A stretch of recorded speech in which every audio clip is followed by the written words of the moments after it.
ফোসকা পড়া হাত নিয়ে মেহবিন এক লোকমা ভাত মুখে দিতেই কেউ খাবারের প্লেট ছুঁড়ে ফেলে দিয়ে মেহবিনকে দেয়ালের সাথে চেপে ধরে।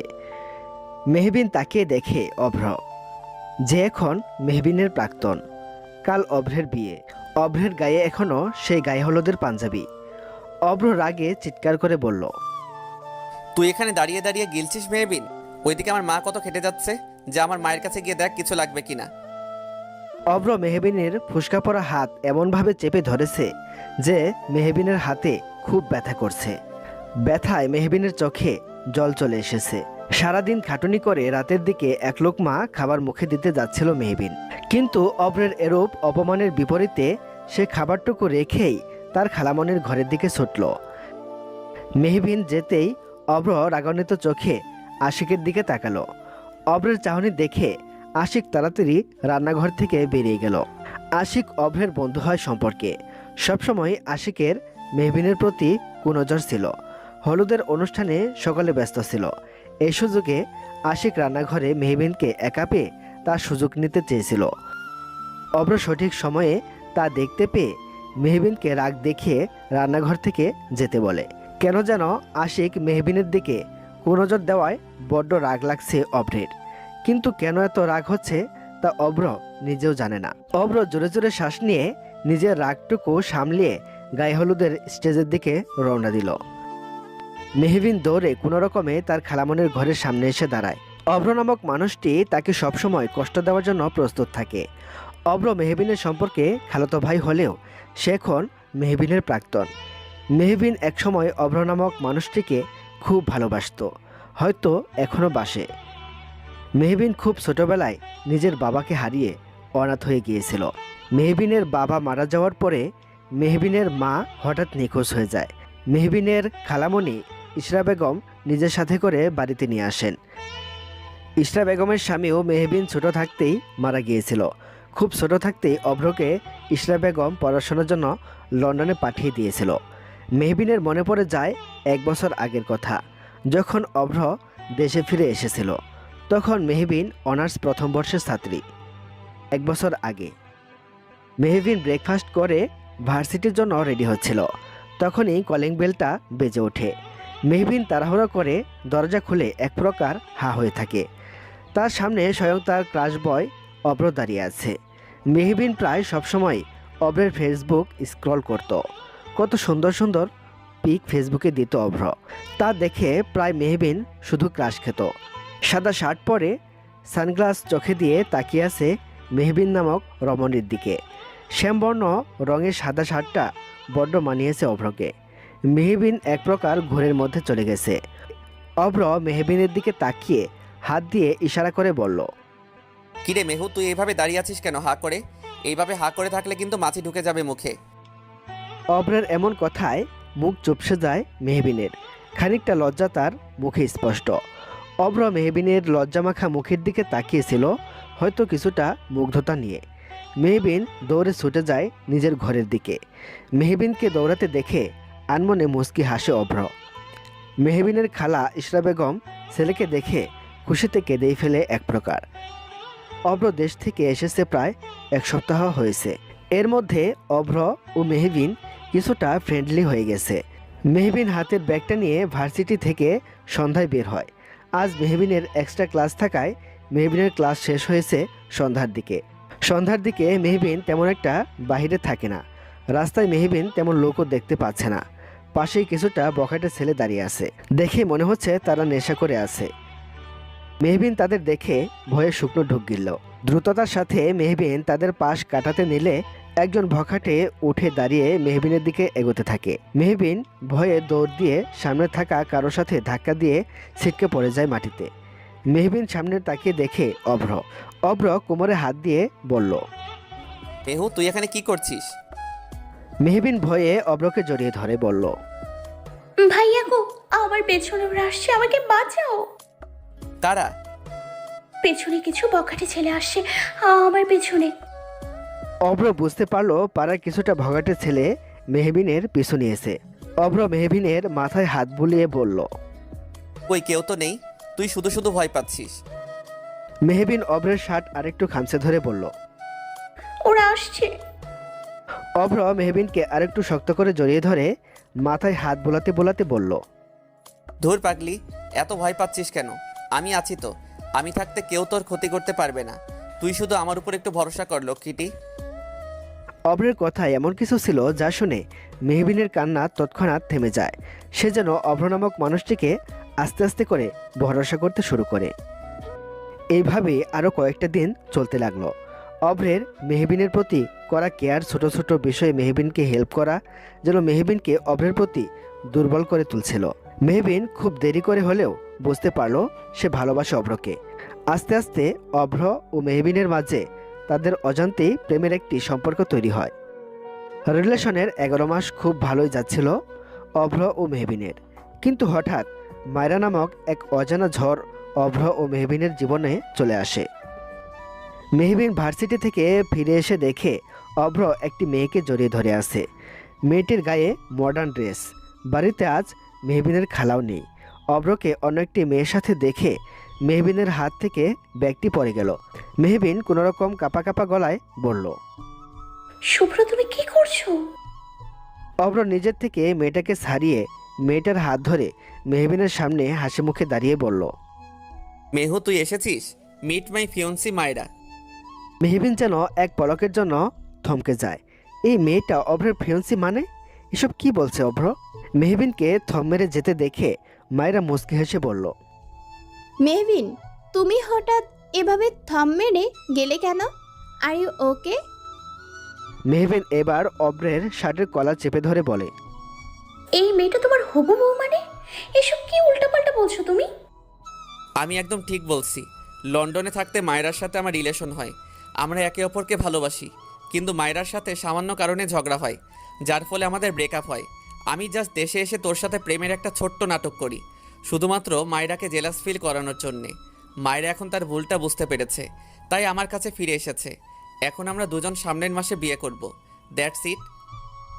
অভ্রের প্রতিটা কথা শুধুই শুনেই গেল মেহবিন।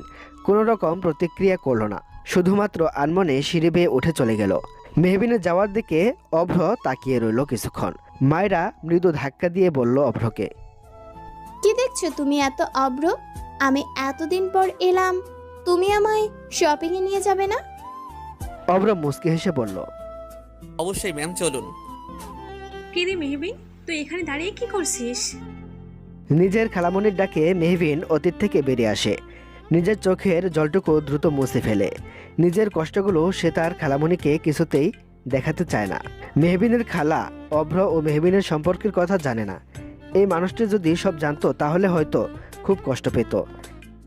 এই খালা নামক মানুষটির জন্যই এতটা কষ্ট সহ্য করে মেহবিন এই বাড়িতে আসে। মেহবিন কি করে তার খালাকে ছেড়ে যাবে, যে মানুষটি ছোটবেলা থেকে তাকে সবসময় আগলে রেখেছে? তাকে ছেড়ে মেহবিন কোথাও যেতে পারবে না। মেহবিন নিজেকে সামলে বলে, কিছু না খালা, তুমি কিছু বলবে আমায়? বলছিলাম আমি অসুস্থ বলে। তুই তো অভ্রের গায়ে হলুদের সব আয়োজন নিজেই করলি। এখন একটু ঘরে গিয়ে বিশ্রাম কর যা। মেহবিন মাথা নাড়িয়ে নিজের ঘরে যেতে নিলে মেহবিনের খালা পিছন থেকে ডেকে বলে, মেহু, তোর হাতে কি হয়েছে? মেহবিন তার ফুসকা পড়া হাতের দিকে তাকিয়ে বলল, আসলে তেলে পেঁয়াজু ভাজতে গিয়ে তেল ছিটে হাতে চলে এসেছিল। তুমি চিন্তা করো না খালা, আমি ঘরে গিয়ে ওষুধ লাগিয়ে নিব। অবশ্যই লাগিয়ে নিবি কিন্তু। আচ্ছা। মেহবিন তার ঘরে ঢুকলো। তখনই বাহির থেকে কেউ বলে উঠল, আসবো? মেহবিন পেছনে ঘুরে দেখে অভ্র দাঁড়িয়ে আছে। অভ্রকে দেখে মেহবিন বলে, তুমি এখানে? অভ্র মেহবিনের দিকে একটি পেপার এগিয়ে দিয়ে বলে, পেপারটা সাইন করে দিস। পেপারটা রেডি করতে একটু দেরি হয়ে গেছে বটে। মেহবিন পেপারটার দিকে তাকিয়ে দেখে ডিভোর্স পেপার। অভ্র তাদের ভালোবাসার প্রমাণ দেওয়ার জন্য সকলের আড়ালে মেহবিনকে নিয়ে কাজে অফিসে গিয়ে তাদের বিয়েটা সেরে ফেলেছিল। অভ্রের ভাষ্যমতে অভ্রের একটা চাকরি হয়ে গেলে বড় করে আয়োজন করে মেহবিনকে নিজের ঘরের বউ বানাবে। বর্তমানে অভ্র একটি বড় কোম্পানিতে বড় পদে চাকরি করে। সে চাকরি পেয়ে বিয়ে করে বউ এনেছে ঠিকই, কিন্তু মেহবিনকে নয়, অন্য কাউকে। মেহবিন ডিভোর্স পেপারটার দিকে তাকালো। মেহবিনের চোখ দিয়ে নোনা জল গড়িয়ে পড়ে। মেহবিনকে ব্যবহার করার জন্যে অভ্রের বিয়ের মতো পবিত্র সম্পর্কটাকে নিয়েও নাটক করতে একটু বিবেকে বাঁধল না। মেহবিন তাচ্ছিল্যের হাসি হেসে বলল, বিয়ের আগের রাতে তুমি আমার হাতে ডিভোর্স পেপার তুলে দিচ্ছ। এই ডিভোর্স পেপারের আদৌ কোনো মূল্য আছে, যেখানে বিয়ের কোনো মূল্য নেই? যেই বিয়ে শুধুমাত্র আমাকে ব্যবহার করার একটা হাতিয়ার ছিল, সেই বিয়েটাকে ভেঙে ফেলার জন্য ডিভোর্সের প্রয়োজন নেই। কেননা আমাদের মধ্যে কখনো তো বিয়ের সম্পর্ক গড়েই ওঠেনি অফরো। আমার কাছে বিয়েটা শুধুমাত্র নাটক একটা। মেহবিনের কড়া বাক্য বাণী শুনে অভ্রের মুখটা চুপসে গেল। এই বিয়ের কোনো মূল্য নেই মানে? তাদের মধ্যে বিয়েটা হয়েছে, এটা তো সত্যি কথা। হ্যাঁ, একদম চিরন্তর সত্য যাকে বলে। অভ্রের তো ডিভোর্সের কোনো তাড়াও ছিল না, কিন্তু মায়েরাই তো তাকে ডিভোর্সের জন্য তাড়া দিচ্ছিল। অভ্রের রাগ হলেও সেটা দমিয়ে দিয়ে বলল, কাল আমার বিয়ে, বিয়ের আগে ডিভোর্স পেপারটা সাইন করে আমাকে দিবি। পরে তো আবার ডিভোর্স না হলে আমার স্ত্রীর অধিকার চেয়ে বসবি, তখন কি হবে? মেহবিন আবারও হাসে। মেহবিন বলে ওঠে, আচ্ছা, তুমি তো শুধু মায়রাকে জেলাস ফিল করানোর জন্য রিলেশনে গিয়েছিলে, তাহলে বিয়ের নাটকটা কেন করলে? অভ্র কি উত্তর দিবে বুঝতে পারছে না। অভ্রের এই নীরবতা বুঝিয়ে দিচ্ছে সে কিছু লুকাতে চাইছে। আমি তোর প্রশ্নের উত্তর দিতে বাধ্য নই। কথাটি বলে অভ্র এক প্রকার তারা নিয়েই মেহবিনের রুম থেকে বেরিয়ে আসে। মেহবিন পুনরায় তার ছেলের হাসি হাসে। আজকাল তার শুধু অভ্রের কথাতে তার ছেলের হাসি হাসতে ইচ্ছে করে। তখনই মেহবিনের ফোন বেজে ওঠে। মেহবিন ফোনটা উঠে দেখে ডক্টরের নাম্বার। আজকাল মেহবিনের শরীর বেশ খারাপ, তাই কয়েকটা টেস্ট করিয়েছিল মেহবিন। হয়তো সেগুলোর রিপোর্ট চলে এসেছে। মেহবিন ফোন রিসিভ করে বলে, হ্যাঁ ডক্টর, বলুন। জি, আসলে আপনার রিপোর্ট চলে এসেছে। কি আছে তাতে? ফোনে না বলে সরাসরি বললে সুবিধা হবে। আপনি বরং কালকে আমার সাথে দেখা করুন। মেহবিন সম্মতি জানিয়ে ফোনটি রেখে দেয়। কেমন আছে রিপোর্টে, যা ডক্টর ফোনে বলতে পারলো না? হাতে কোনো পুরুষের স্পর্শ পেতেই মেহবিন লাফিয়ে ওঠে দেখে তার প্রাক্তন অভ্র। বিয়ের আগে রাতে অভ্র হঠাৎ মেহবিনের ঘরে কেন? মেহবিনকে এভাবে উঠতে দেখে অভ্রও খানিকটা চমকে যায়। মেহবিন তো ঘুমিয়েছিল, তাহলে জেগে গেল কিভাবে? মেহবিন ঘড়ির দিকে তাকিয়ে দেখে রাত 2টা বাজে। কাল অভ্রের বিয়ে, অথচ এত রাতে অভ্র মেহবিনের ঘরে কেন? মনে মনে নিজেকে প্রশ্ন করে বসে মেহবিন। অভ্র মেহবিনের দিকে প্রশ্ন ছুড়ে বলে, তুই ঘুমাসনি? হ্যাঁ ঘুমিয়েছিলাম, কিন্তু রুমে তোমার উপস্থিতি টের পেয়ে আমার ঘুম ভেঙে যায়। আমার ঘুম বরাবরই কাঁচা। এত রাতে তুমি আমার ঘরে কেন? মেহবিনের প্রশ্নে অভ্র কি বলবে বুঝতে পারছে না। মেহবিন নিজের ফুসকা পড়া হাতের দিকে তাকিয়ে দেখে তাতে ওষুধ লাগানো। অভ্রের হাতেও ওষুধ। তার মানে এত রাতে অভ্র তার হাতে ওষুধ লাগাতে এসেছিল। মেহবিনের ফুসকা পড়া হাতের দিকেও অভ্রের নজর ঠিক গিয়েছিল। তুমি আমার হাতে এত রাতে ঔষধ লাগাতে এসেছিলে? অভ্র এখন কি বলবে? সে তখন ডিভোর্স পেপার দিতে এসে খেয়াল করেছিল মেহবিনের ফুসকা পড়া হাতটি।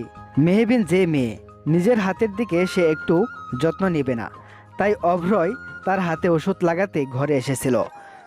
সত্য কথাটি লুকিয়ে অভ্র বলল, আসলে আমি এই ঘরে একটা ওষুধ নিতে এসেছিলাম, তারপর দেখলাম তোর হাতটায় ফোসকা পড়ে গেছে, তাই ভাবলাম ওষুধ লাগিয়ে দেই, আর তেমন কিছু না। মেহবিন ছলছল চোখে বলে উঠল, আমার মনের ক্ষতে ঔষধ কিভাবে লাগাবে অভ্র? তুমি শুধু আমার হাতের ক্ষতটাই দেখলে, অথচ আমার মনের ক্ষতটা দেখলে না। আমার মনে যে বিশাল বড় ক্ষত তুমি করে দিয়ে গেছো, সেই ক্ষতের কোনো ঔষধও যে কাজ হবে না। আমার বুকটা কতটা পড়েছে সেই খবর কি তুমি রাখো? অভ্র কিছু বলতে গিয়েও আর বলল না। মেহবিনের বাণীগুলো তার কেন যেন সহ্য হচ্ছে না। অভ্রের ফোনটা বেজে উঠল। মায়েরা ফোন করেছে। মায়েরা আবদার করেছে আজ সারা রাত অভ্রের সাথে লং ড্রাইভিংয়ে যাবে সে। বড়লোক বাবার মেয়ে মায়েরা যা আবদার করবে সে আবদারই তার পূরণ করতে হবে। অভ্রের ফোনে মায়েরা নামটি দেখে মেহবিন বিদ্রুপ হেসে বলে, তোমার হবু স্ত্রীর ফোন এসছে অভ্র। তুমি এখন রুম থেকে যাও, কালকে তোমার বিয়ে। বাড়িতে আত্মীয় স্বজন গিজগিজ করছে। এত রাতে আমার ঘরে তোমাকে দেখে আত্মীয় স্বজন নানা কথা রটাবে। আমার নামের দুশ্চরিত্রের ট্যাগ বসাতেও তারা ভাববে না, কিন্তু তোমার কিছুই হবে না। তাই বলছি আমার রুমে তুমি এসো না। মেহবিনের এরকম কড়া কড়া জবাবে অভ্রের নাক মুখ খিচে দাঁড়িয়ে গেল। আজকাল মেয়েটা শুধু তাকে কড়া কড়া বাণী শুনিয়ে দিচ্ছে। কই আগে তো মেয়েটা এমন ছিল না।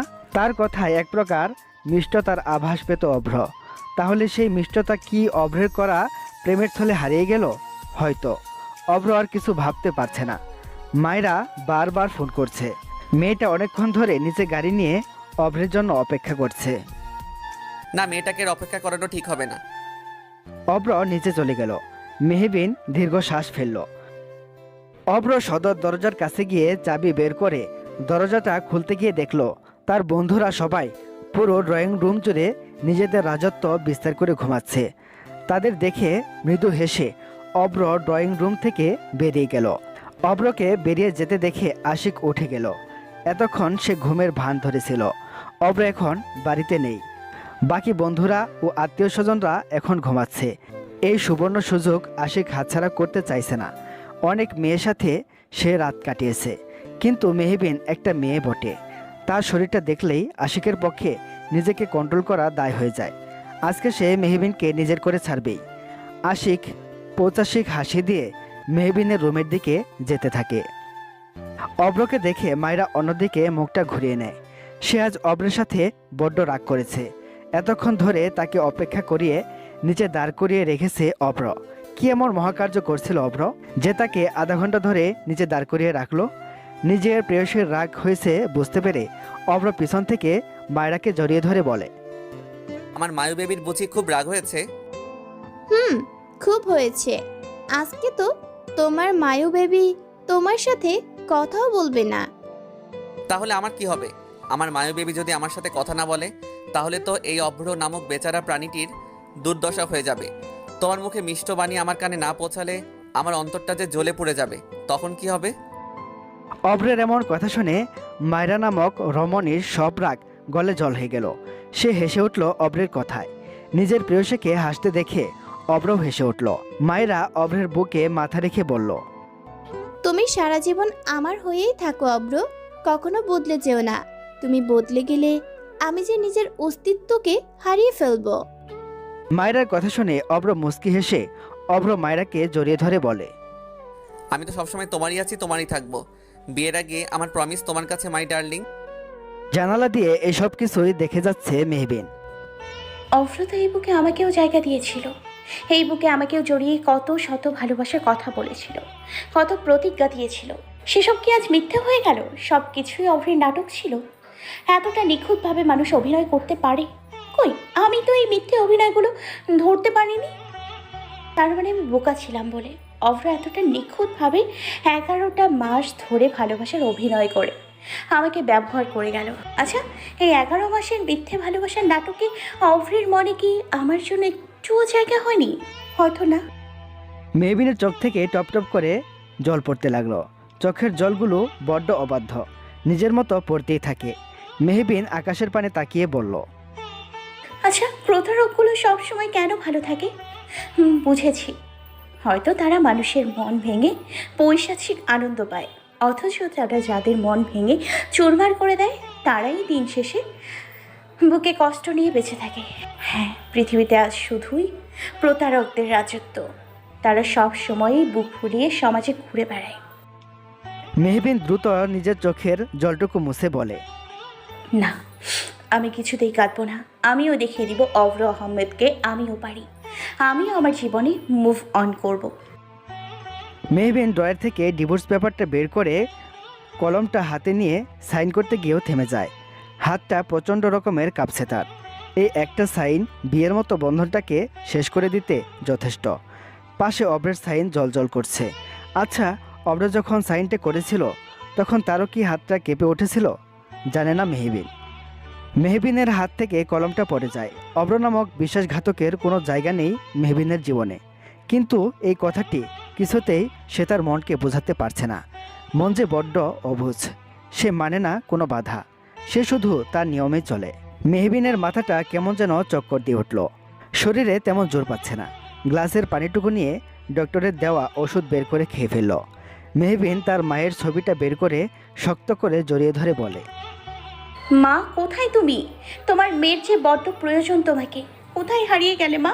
মা গো, এই সময় তোমার বুকে মাথা ঠেকিয়ে কাঁদলে বোধহয় আমার ব্যথাটা হালকা হতো। মেহবিন ফুপিয়ে কেঁদে ওঠে। এই কষ্ট যে তার সহ্য হচ্ছে না। মেহবিন বিছানায় বসে পড়ল। পুনরায় ডিভোর্স পেপার হাতে নিবে, তখনই কেউ বলে উঠল। মেহরানি। কারো কণ্ঠস্বর শুনে মেহবিন পেছনে ঘুরে দেখে আশিক। এত রাতে আশিককে দেখে মেহবিন কিছুটা ভয় পায়। দ্রুত ডিভোর্সের পেপারটা লুকিয়ে ফেলে সে। আশিক শয়তানি হাসি দিয়ে মেহবিনের দিকে এগিয়ে আসছে। এদিকে অভ্র ও মায়রা গাড়িতে উঠে বসে। অভ্রের চোখ বারবার মেহবিনের জানালার দিকে যাচ্ছে। জানালাটা খুলে রাখা। সচরাচর মেহবিন ঘুমানোর সময় ঘরের জানালা খুলে ঘুমায় না। তাহলে কি মেহবিন এখনো ঘুমায়নি? অভ্রের ভাবনার মাঝেই মায়রা বলে উঠল। কি হলো অব্র? গাড়ি স্টার্ট দাও, দেরি হয়ে যাচ্ছে। ও হ্যাঁ, দিচ্ছি। অভ্র গাড়ি স্টার্ট দিতে গিয়েও কি মনে করে যেন থেমে যায়। কেমন যেন বুকে খসখস করছে অভ্রের। এমনটা হওয়ার হঠাৎ কারণ অভ্র খুঁজে পাচ্ছে না। অভ্রের হাত ধরে মেহবিন ছাদের কিনারায় নিয়ে আসে। অভ্র মেহবিনের হাত টেনে নিজের কাছে এনে রাগে চিৎকার করে বলে। তুই আমাকে কেন নিয়ে এলি? রাগে এখনও অভ্রের শরীরটা টকবক করছে। মেহবিন অভ্রের হাত ছেড়ে দূরে সরে আসে। অভ্র এখনও রাগে ফুঁসছে। মেহবিন ঠিক এখন অভ্রকে কি বলবে ঠিক বুঝতে পারছে না। মেহবিনের মনে পড়ে যায় কিছুক্ষণ আগের কথা। আশিক শয়তানি হাসি দিয়ে মেহবিনের দিকে এগোতে থাকে। মেহবিন পিছাতে পিছাতে বলে। আশিক ভাইয়া, আপনি এত রাতে আমার ঘরে এসেছেন কেন? কি চাই আপনার?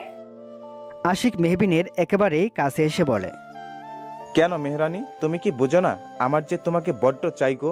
আমার চোখের চাহনি দেখে কি তুমি বুঝতে পারো না? দেখো, শুধু একটা রাত তোমাকে কাছে চাই, এর বদলে তোমাকে মোটা অঙ্কের টাকা দিব। ভেবে দেখো, এই আশিকের সাথে রাত কাটানোর জন্য মেয়েরা গুড় করে, সেখানে এই আশিক নিজ থেকে তোমাকে অফার দিচ্ছে। তোমার তো খুশি থাকার কথা। অভ্রের বন্ধুর কাছ থেকে এমন কটূক্তিমূলক ঘৃণিত বাক্য শুনে মেহবিন নামক রমণী মুখ ঘুরিয়ে বলে। ছি আশিক ভাইয়া, আমি তো আপনার বোনের মতো, আর আপনি কিনা আমাকে এসব নোংরা প্রস্তাব দিচ্ছেন? এই প্রস্তাবটা দিতে আপনার বিবেকে একটুও বাঁধল না? আশিক নামক লোকটা ভয়ঙ্করভাবে হেসে ওঠে মেহবিনের কথা শুনে। তারপর চোয়াল শক্ত করে বলল। আমাকে প্লিজ এইসব বিবেকের কথা বলো না। এতদিন তো অব্রের সাথে রিলেশনে গিয়ে ঠিকই তার বিছানার সঙ্গী হয়েছ, কিন্তু অব্র শেষে কি করলো? তোমাকে কয়েকদিন ব্যবহার করে ছেড়ে দিল। আরে ডার্লিং, আমি এমন না। আমার রাতের সঙ্গী হলে আমি তোমাকে টাকায় টাকায় ভরিয়ে দিব, অব্রের মতো ছেড়ে দিব না। মেহবিন আর সহ্য করতে পারল না আশিকের এসব অসভ্যতা। সে জোরে ঠাস করে আশিকের গালে চড় বসে দিয়ে বলল। একদম অভ্রকে নিজের মতো ভাববেন না। অভ্র আর যাই হোক, যত খারাপই হোক অভ্র, কিন্তু আপনার মতো মানুষরূপী পশু না। আপনি জানেনই বা কতটুকু? হ্যাঁ, আমার এবং অভ্রের সম্পর্কে আমি অভ্রের কথাটা বলতে গিয়ে থেমে যায় মেহবিন। সে অভ্রের স্ত্রী এটুকু সে বলতে পারবে না, কেননা রাত পোহালেই একটা সামান্য সাইনের মাধ্যমে তার এবং অভ্রের স্বামী স্ত্রীর সম্পর্কের দীর্ঘ অবসান ঘটবে। শুরু হবে অভ্র এবং মায়রার নতুন দাম্পত্যের জীবন।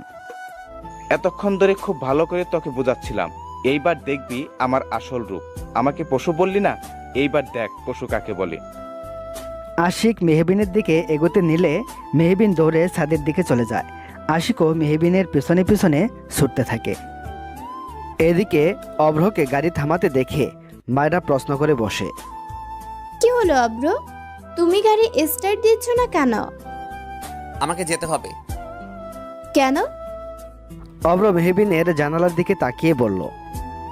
আমার মানিব্যাগটা ঘরে রেখে এসেছি, তাই সেটা নিয়ে আসছি। তুমি একটু অপেক্ষা করো জান, আমি এক্ষুনি আসছি। অভ্র দ্রুত গাড়ি থেকে বেরিয়ে গেল। মায়রাকে এক প্রকার মিথ্যে বলেই অভ্র বেরিয়েছে। মানিব্যাগটা অভ্রের পকেটেই আছে। কেন যেন তার মনটা মেহবিনের জন্য খসখস করছে। তাই মায়াকে মিথ্যে বলে অভ্র মেহবিনের ঘরের দিকে যাচ্ছে। উদ্দেশ্য মেহবিনকে এক পলক দেখে অশান্ত মনটাকে শান্ত করা। মেহবিন দৌড়ে চিলেকুঠার ঘরের দিকে এসে পড়ে। শরীরটা বেশ দুর্বল, তাই মেহবিন দৌড়াতেও পারছে না। পিছন থেকে আশিক মেহবিনের ওড়না নিজের হাতের মুঠোয় নিয়ে বলে। এইবার কোথায় পালাবে ডার্লিং? মেহবিন এখন কি করবে কিচ্ছু বুঝতে পারছে না। চিৎকারটুকু তার পক্ষে করা সম্ভব না। চিলেকোঠার ঘরটা বেশ কোনায় হওয়ায় এখান থেকে শব্দ বাইরে পৌঁছাবে না, কেউ শুনতে পাবে না মেহবিনের আর্তনাদ। আশিক মেহবিনের ওড়নাটা আঙুলে পেঁচাতে পেঁচাতে মেহবিনের দিকে এগোচ্ছে। মেহবিন নিজের ওড়নাটা আশিকের থেকে টেনে নিয়ে নিজেকে ঢাকার জন্য প্রচেষ্টা করে যাচ্ছে। মেহবিনের চোখে পানি চলে আসে। তাহলে কি আশিক নামক পশুর হাতে তাকে নিজেকে বিলীন করে দিতে হবে? তখন পেছন থেকে অভ্র আশিককে ঘুষি দিয়ে ফেলে দেয়। অভ্রকে দেখে যেন স্বস্তি পায় মেহবিন। অভ্র মেহবিনকে ঘরে দেখতে না পেয়ে ছেলে কোঠার দিকে এসে আশিকের করা কাণ্ডে তার মাথায় রক্ত চড়ে বসে। সে অনবরত আশিককে মেরে যাচ্ছে, মারতে মারতে অবস্থা খারাপ করে দিচ্ছে। অভ্র আশিকের নাক বরাবর ঘুষি দিয়ে বলে, তোকে আমি ওয়ার্ন করেছিলাম আশিক, তারপরে তুই মেহবিনের দিকে কুনজর দিচ্ছিস। তোর সাহস কি করে হয় মেহবিনের দিকে হাত বাড়ানোর? তোকে আজ মেরেই ফেলবো। আশিক মার খেতে খেতেই বলে, এত কিসের দরদ তোর মেহবিনের জন্য? কালকে তোর বিয়ে, আর আজ তোর প্রাক্তনের জন্য দরদ উতলে পড়ছে। তাকে মায়েরা জানে আমি তো শুধু অফার করেছি, কিন্তু এই মেয়ে নিশ্চয় রিলেশন থাকা অবস্থায় তোর সাথে ফষ্টি নষ্টি করেছে, তাই না? এই মেয়ে তো তোর সুকলট রক্ষিতা। অভ্র আশিকের কলার চেপে ধরে বলে, দেখ আশিক, মুখ সামলে কথা বল।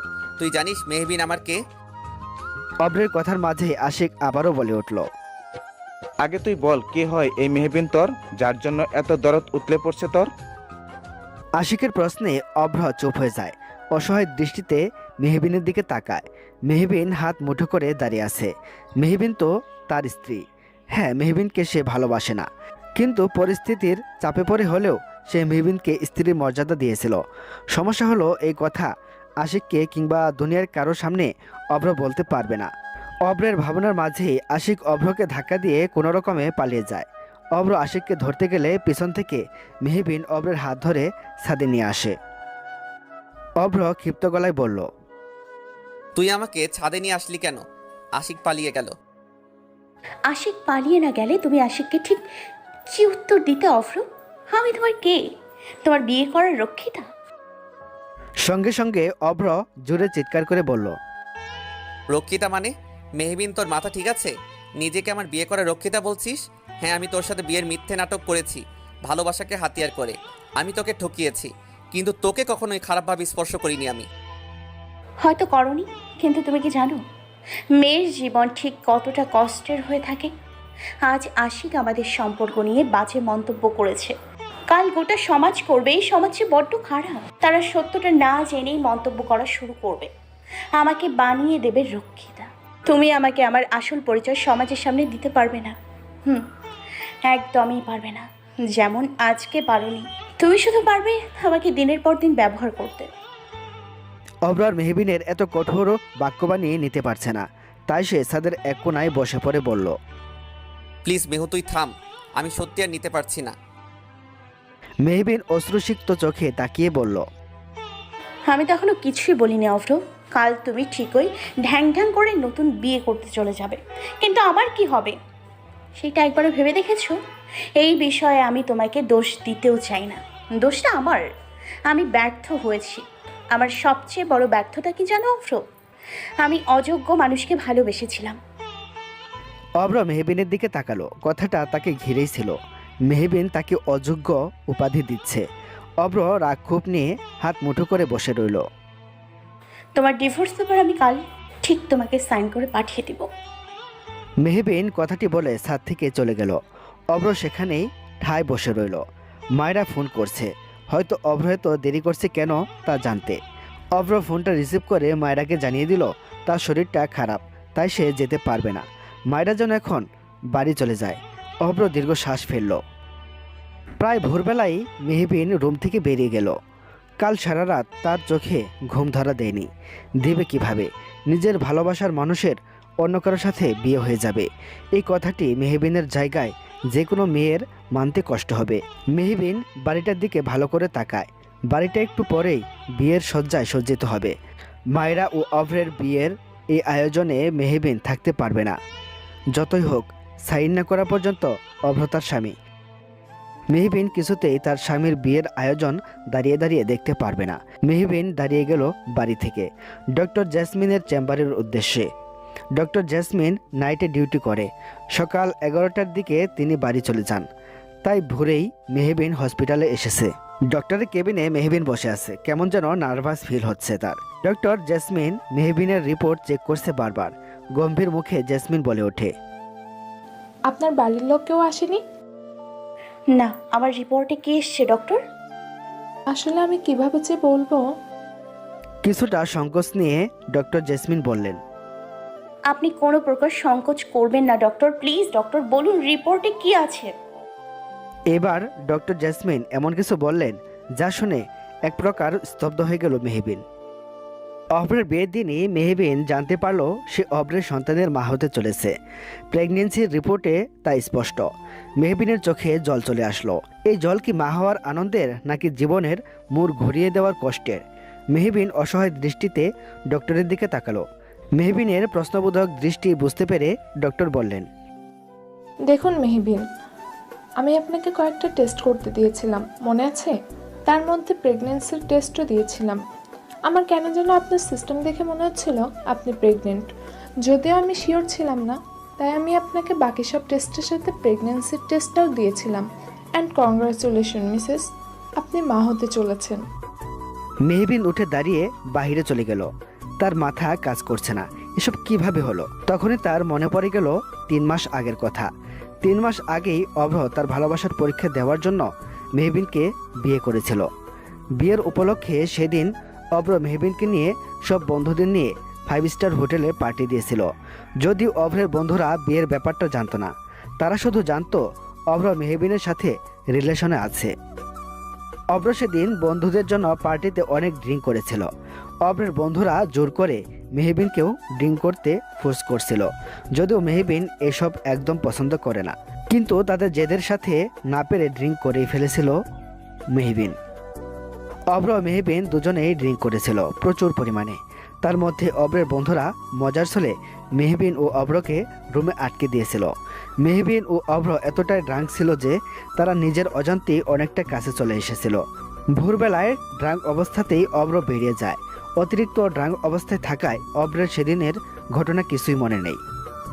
মেহবিনের যখন জ্ঞান ফিরে তখন সকাল 12টা বাজে। নিজের দিকে তাকাতে সে বুঝতে পারে তার সাথে ঠিক কী হয়েছে, তবুও সে চুপ হয়ে যায়। ভেবেছিল আস্তে ধীরে এসব বিষয়ে অভ্রের সাথে কথা বলবে, কিন্তু তার আগেই মায়রার আগমন তাদের জীবনে ঘটল। মেহবিন হসপিটালের করিডোরে এক কোনায় বসে রইল। মা হওয়ার কথা জানতে পেরে যে কোনো মেয়ে খুশি হবে, হয়তো খুশিতে অনেকে কেঁদেই দিবে, কিন্তু মেহবিন খুশি হতে পারছে না। এর সবথেকে বড় কারণ হলো অভ্র। আজকে অভ্রের বিয়ে, অথচ আজকেই মেহবিন জানতে পারল সে অভ্রের সন্তানের মা হতে চলেছে। নিয়তি ঠিক কোন মোড়ে নিয়ে আসলো মেহবিনকে? আচ্ছা, অভ্র যদি এই সন্তানকে অস্বীকার করে তাহলে কি করবে মেহবিন? সমাজের লোক তো তার সন্তানকে অবৈধ বলবে, কেউ তো সত্যিটা জানতে চাইবে না। এই সমাজের মানুষ মেয়েদের দোষী বানাতে পারলেই তারা পরম আনন্দ পায়। মেহবিন তার পেটে হাত বুলিয়ে বলে, আমার সোনা, তুই একটু চিন্তা করিস না, তুই তো পবিত্র রে। তুই আমার এবং অভ্রের বৈধ সন্তান। কেউ তোর দিকে যেন আঙুল না তুলতে পারে, আমি সেটাই করব। আমি এবার খালাকে পুরো বিষয়টা খুলে বলবো। মেহবিন জীবনের এমন একটা পর্যায়ে এসে তার জীবনের সঠিক সিদ্ধান্ত নিতে এক প্রকার সক্ষম হয়ে উঠেছে। তাই সে ইশরা বেগমের দ্বারস্থ হয়। ছেলের বিয়েতে যেন কোনো প্রকার ত্রুটি না থাকে, তাই ইশরা বেগম নিজে দাঁড়িয়ে সকল আয়োজন করছেন। মেহবিন বাড়িতে ঢুকেই দেখে ইশরা বেগম বাকিদের সাথে মিলে আয়োজন করছে। বাড়িটাও বিয়ের সজ্জায় সজ্জিত হয়ে উঠেছে চারিদিকে। এসব দেখে মেহবিনের বুক ফেটে কান্না পাচ্ছে। মেহবিন দ্রুত তার খালা ইশরা বেগমের কাছে গিয়ে বলল, খালা, তোমার সাথে আমার কিছু কথা আছে, তুমি আমার সাথে একটু ঘরে চলো। আমার তো একটু কাজ আছে, পরে গেলে হবে না? না, আমার খুব জরুরি কথা আছে, যা এক্ষুনি তোমাকে বলতে চাই আমি। আচ্ছা বাবা, যাব, কিন্তু আগে বল তুই এতক্ষণ কোথায় ছিলিস? সব বলবো, আগে তুমি আমার সাথে ঘরে চলো। মাথা ঠেকিয়ে বসে আছে ইশরা বেগম। মেহবিন ইশরা বেগমকে আঁকড়ে ধরে ফুপিয়ে কেঁদে যাচ্ছে। ইশরা বেগমকে ইতিমধ্যে শুরু থেকে সবকিছুই খুলে বলেছে মেহবিন। রুমে পিন পিন জুড়ে নীরবতা পালন হচ্ছে। নীরবতা থামিয়ে ইশরা বেগম বললেন, এত কিছু হয়ে গেল অথচ আমি কিচ্ছু জানি না। আমাকে তো একটিবার নিজের কষ্টগুলো বলতে পারতি মেহু। মেহবিন কাঁদতে কাঁদতে কথাটাও বলতে পারছে না, কোনো রকম কাঁপা কাঁপা গলায় বলল, আমি সত্যি বুঝতে পারিনি খালা, অভ্র এইভাবে আমাকে ঠকাবে। এখন আমি কি করব বলো? আমার এই সন্তানকে নিয়ে কোথায় যাব? ইসরা বেগম গম্ভীর চিন্তায় ডুবে গেলেন। এই মুহূর্তে তার ঠিক কী করা উচিত তিনি বুঝতে পারছেন না। ইসরা বেগম কিছু একটা ভেবে বললেন, আমার উপর ভরসা করিস মেহু। সব থেকে বেশি খালা। তাহলে এখানে চুপটি করে বসে থাক, আমি আসছি। ইসরা বেগমের কথা অনুসারে মেহবিন চুপ হয়ে বসে থাকে। কিছুক্ষণ পরেই অভ্রের বিয়ে শুরু হবে। অভ্রদের বাড়ির পাশে একটা 5 স্টার পার্টি সেন্টার আছে। মায়রার বাবা নিজের মেয়ের বিয়ে বড় করেই দিবেন। একমাত্র আদরের মেয়ে বলে কথা। শহরের অনেক সুনামধন্য ব্যক্তিবর্গরাও থাকবে, কিন্তু বিয়ে নিয়ে তেমন একটা আনন্দ অভ্রের মাঝে দেখা যাচ্ছে না। কেমন যেন একটা শূন্যতা কাজ করছে তার মধ্যে। সিগারেটটা ধরে একটা টান দেয় অভ্র। কালকে মেহুর বলার প্রতিটা কথা শুনে অভ্রের মধ্যে একটা অপরাধবোধ কাজ করছে অভ্রের। আচ্ছা, অভ্র কি একটু বেশি অন্যায় করে ফেলেছে? কিন্তু অভ্র কি করবে? তখনই অভ্রের বন্ধু আশরাফুল অভ্রের কাঁধে হাত রেখে বলল, কি ভাবছিস অব্র? তেমন কিছু না। অব্র, আমি জানি তুই মেহুর কথা ভাবছিস। দেখ অব্র, এখনো সময় আছে। মেয়েটা তোকে কিন্তু সত্যি ভালোবাসতো। আমি জানি তুই মেহুর জন্য কিছু না কিছু ফিল করিস। তাই বলছি, যা করবি ভেবেচিন্তে করবি। আশরাফুল কথাটি বলে বেরিয়ে গেল ঘর থেকে। অভ্র আবারও গম্ভীর ভাবনায় ডুব দিল। মেহবিনের খালা একজন ডক্টর আনিয়েছেন মেহবিনের জন্য। মেহবিন তার খালার দিকে তাকিয়ে বলল, উনি আবার কি করবেন? উনি তোর আবারও চেক আপ করবে। আবার কিসের চেক আপ করবে? মেহু, তুই আমাকে প্রশ্ন করছিস? এই তোর আমার প্রতি ভরসা? খানিকটা কাট গলায় কথাটি বলেন ইসরা বেগম। মিহু তার খালার হাত ধরে বলল, তোমার প্রতি তো সব থেকে বেশি ভরসা আছে খালা, তাই তো সবার আগে তোমার কাছে ছুটে এসেছি আমি। ইসরা বেগম মেহবিনের মাথায় হাত বুলিয়ে রুম থেকে বেরিয়ে যান। ইসরা বেগম চলে যেতেই ডক্টর মহিলাটি একটা ইঞ্জেকশন বের করে মেহুর দিকে এগিয়ে আসতে নিলেই ইসরা বেগম পিছন থেকে ডক্টরকে ডেকে বাইরের দিকে নিয়ে যায়। ডক্টর চলে যেতেই মেহবিন উঠে দাঁড়িয়ে ইঞ্জেকশন হাতে নিয়ে দেখে এটা অজ্ঞান হয়ে যাওয়ার ইঞ্জেকশন। ডক্টর তো তাকে শুধু চেক আপ করতে এসেছিল, তাহলে অজ্ঞান করতে চাইলো কেন? মেহবিন দরজার কাছে যেতেই শুনতে পায় মেহবিনের খালা এবং ডক্টরের কথোপকথন। ইসরা বেগম বললেন, সব হয়ে যাবে ডক্টর। আপনি কোনো চিন্তা করবেন না। মেহবিনকে ইঞ্জেকশন দিয়ে আমি অজ্ঞান করে হসপিটালে নিয়ে যাব, তারপর অ্যাব্রেশন করে ফেলবো। বেশি দিন হয়নি মেহবিনের প্রেগনেন্সির, মাত্র 2 মাস চলছে। এই সময়ে সহজেই অ্যাব্রেশন করিয়ে ফেলা যায়। আপনি আমাকে নিশ্চিন্ত করলেন। দেখুন না আমার ছেলেটা কি কাণ্ড করে বসলো। আজকে তার বিয়ে। আমি চাই না আমার ছেলের নতুন জীবনে মেহবিন কিংবা তার সন্তান কোনো প্রকার বাধা হয়ে দাঁড়াক। অভ্র এবং মায়েরা একে অপরকে ভালোবাসে। অভ্র তো মেহবিনকে ভালোবাসে না, তাহলে আমি কেন মেহবিনকে ঘরের বউয়ের মর্যাদা দেব? আজ অভ্রের বিয়ে, অথচ আজ যদি অভ্র এবং মেহবিনের কথা সমাজের মানুষ জানে, তাহলে তো আমাদের মান সম্মান নিয়েও টানাটানি পড়ে যাবে। আমার ছেলেকেও অসম্মানিত হতে হবে। মা হিসেবে আমি কি করে তা সহ্য করব? আমি জানি আমি অন্যায় করেছি, কিন্তু ছেলের জন্য এইটুকু স্বার্থপর আমাকে হতেই হবে। খালামণির কথা শুনে মেহবিনের চোখ থেকে টুপটুপ করে জল গড়িয়ে পড়ল। তার খালাও কিনা তার সাথে ছলনা করলো, যাকে সে মায়ের মতো ভালোবাসে। মেহবিন কিছু একটা ভেবে পেছনের দরজা দিয়ে বেরিয়ে গেল অভ্রের ঘরের উদ্দেশ্যে। এই সময় তার মাথায় চলছে শুধুমাত্র তার সন্তানকে বাঁচানোর প্রচেষ্টা। মেহবিনের এইটুকু বিশ্বাস আছে, অভ্র যদি তাদের সন্তানের কথা জানতে পারে তাহলে ঠিক অভ্র তাদের সন্তানকে কোনো প্রকার ক্ষতি হতে দিবে না। এই মুহূর্তে অভ্রই পারে তাদের সন্তানকে বাঁচাতে। অভ্রের ভাবনার মাঝেই কেউ একজন অভ্রকে জড়িয়ে ধরে। অভ্র খানিকটা চমকে পেছনে ঘুরে দেখে মায়েরা দাঁড়িয়ে আছে, তাও বিয়ের পোশাকে। অভ্র বলে উঠল, তুমি এখানে কেন মায়েরা? আমি বউ সেজে আগে তোমাকে দেখতে চাই, তাই আমি আগে তোমার কাছে এসেছি। কিন্তু এসেই যা শুনলাম। আচ্ছা, আমার একটা প্রশ্নের উত্তর দেবে? কি প্রশ্ন বলো? তোমার মনে কি মেহবিনের জন্য কোনো ফিলিংস আছে? মেহবিন অভ্রের ঘরে এসে এমন কিছু শোনে যা শুনে মুহূর্তেই তার আশা ভরসা সবকিছু শেষ হয়ে যায়। মেহবিন আমার ব্যবহার করার বস্তু ছিল শুধুমাত্র। মেহবিনকে তো শুধু ব্যবহারই করা যায়, ভালোবাসা নয়। আমি শুধু তোমাকে ভালোবাসি আমার ডার্লিং। কথাটি বলেই অভ্র মায়রাকে জড়িয়ে ধরে। মেহবিন কিছুক্ষণ ঠায় দাঁড়িয়ে থাকে। অভ্রের কাছে অনেক আশা ভরসা নিয়ে সে এসেছিল, কিন্তু মুহূর্তেই তা ভেঙে চোরমার হয়ে গেল। আচ্ছা, মেহবিনকে কখনো কি ভালোবাসা যায় না? সে কি শুধু ব্যবহারের একটা বস্তু? মায়েরা অভ্রকে আরেকটু টাইট করে জড়িয়ে ধরে বলল, আমি বাইরের থেকে স্পষ্ট শুনলাম আশফুল বলল তুমি নাকি মেহবিনের জন্য কিছু ফিল করো। এইসবের মানে কি? অভ্র মায়েরার গালে হাত রেখে বলল, মানেটা খুব সিম্পল। তোমাকে তো বললাম মায়েরা, আমি শুধু মেহবিনকে ব্যবহার করেছি ভালোবাসার অভিনয় করার জন্যে। মেহবিনের প্রতি আমার একটা অপরাধ বোধ জন্ম নিয়েছে, আর কিছুই না। কোনো টিলিংস আমার নেই। তুমি কিনা শেষমেশ মেহুর জন্যে জেলাস ফিল করছো? মেহু আদৌ আমার ভালোবাসার যোগ্য? অনাথ মেয়ে একটা, আমাদের বাড়িতে এক প্রকার আশ্রিতা হয়ে থাকে। মেহু একটু মডার্নও না, সারাদিন কী সব সাধারণ জামা কাপড় পরে থাকে। এইরকম আশ্রিতা বেহেনজি টাইপ মেয়েকে কে ভালোবাসবে বলো? এই অব্র আহমেদের রুচিটা এতটাও খারাপ হয়ে যায়নি? অভ্রের কথা শুনে মায়েরা যেন নিশ্চিন্ত হলো। মেহবিন আর বাইরে দাঁড়িয়ে থাকতে পারল না। সে ভেতরে গিয়ে বলল, তুমি আগে নিজেকে নিজে প্রশ্ন করো, তুমি কি নিজে আমার যোগ্য মিস্টার অফর আহমেদ? মেহবিনকে এই সময় দেখে অভ্র মায়েরার থেকে দূরে সরে গিয়ে বলল। তুই এই সময় কি করছিস? মেহবিন মুচকি হেসে বলল, আসলে প্রাইভেট টাইমে চলে আসার জন্য সরি, এসেছিলাম একটা নিউজ দিতে, কিন্তু এখন তোমাকে কিছু দিব না। অভ্র সরু চোখে তাকিয়ে বলল। কীরকম নিউজ?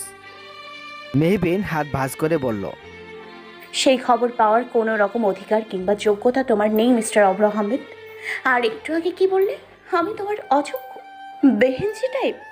কিন্তু এই বেহেনজি টাইপ মেয়েকেই কিন্তু একদিন এই বুকেই জড়িয়ে রেখেছিলে, যেভাবে আজ তুমি মায়রাকে জড়িয়ে ধরেছিলে। তখন তোমার স্ট্যাটাসটা কোথায় ছিল? ব্যবহার করার জন্য যখন তুমি অনাথ আশ্রিতা মেয়েটাকে বিয়ে করেছিলে, তখন তোমার সেই সো কল্ড স্ট্যাটাস কোথায় ছিল? অভ্র রাগে মুষ্টি বদ্ধ করে ফেলে। মেহবিনের বড্ড বেশি সাহস হয়ে গেছে। অভ্র আহমেদকে এই মেয়ে কথা শোনাচ্ছে আজকাল। দেখো মেহবিন, তুমি কিন্তু মায়েরার কথার মাঝে মেহবিন তাকে থামিয়ে দিয়ে বলে, এই অভ্র আহমেদ যাকে তুমি অনেক ভালোবাসো, দেখবে একদিন সেই অভ্র আহমেদই তোমাকে ছুঁড়ে ফেলে দেবে। আসল কথা কি জানো? এই অভ্র আহমেদ শুধু আমার ভালোবাসাই নয়, বরং এই অভ্র আহমেদ কারো ভালোবাসা ডিজার্ভ করে না। কথাটি শোনামাত্র অভ্র মেহুর দিকে এগিয়ে এসে বলে, আর কিছু? তোর লেকচার শেষ? লেকচার কি দেখেছো তুমি?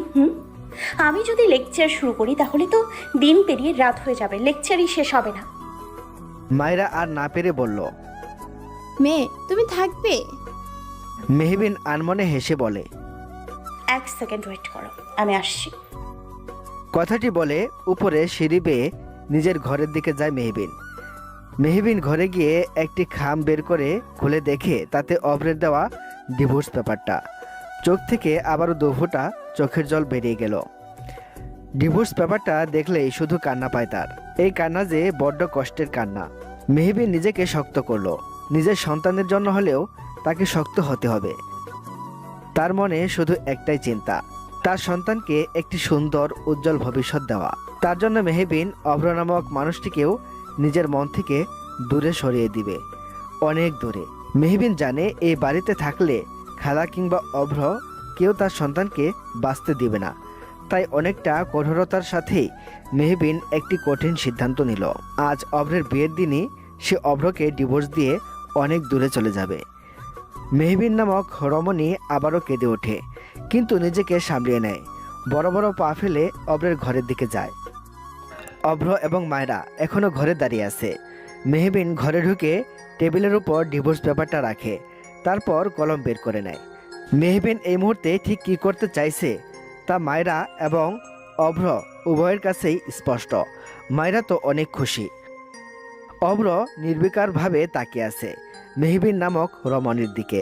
মুখশ্রীতে আজ অঢেল মায়া যেন উপসে পড়ছে, অন্যরকম মায়া, যা এতদিন অভ্রের নজরে না আসলেও আজকে ঠিকই এসেছে। হয়তো কান্না করার ফলে এত মায়া এসেছে মেহবিনের মুখশ্রীতে। মেয়েরা কাঁদলে তাদের মুখে আশ্চর্য মায়া চলে আসে, যে মায়াকে উপেক্ষা করা বড় কষ্টসাধ্য। অব্র কিছুক্ষণ তাকিয়ে থাকে সেই মুখশ্রীতে। মেহবিন জোরে জোরে নিঃশ্বাস নিয়ে নিজের চোয়ালটা শক্ত করে অব্রর দিকে তাকায়। সেই চাহনিতে ছিল এক রাশ ঘৃণা। অদ্ভুতভাবে এই চোখে অব্র শুধু এক মুঠো ভালোবাসা দেখতে পেত, আজ শুধুই ঘৃণা দেখতে পাচ্ছে। মেহবিন অভ্র নামক প্রতারকের দিকে তাকিয়ে নির্দ্বিধায় ডিভোর্স পেপারটায় সাইন করে দিল, সমাপ্ত করে দিল এক মিথ্যে বিয়ে ও ভালোবাসার অধ্যায়। মেহবিন ডিভোর্স পেপারটা অভ্রের দিকে এগিয়ে দিয়ে বলল, তোমার বিয়ের উপহার এটা। আজকে তোমাকে আমি আমাদের মিথ্যে বিয়ের বন্ধন থেকে ছিন্ন করে দিলাম। আশা করি এর থেকে বড় উপহার আর হতে পারে না।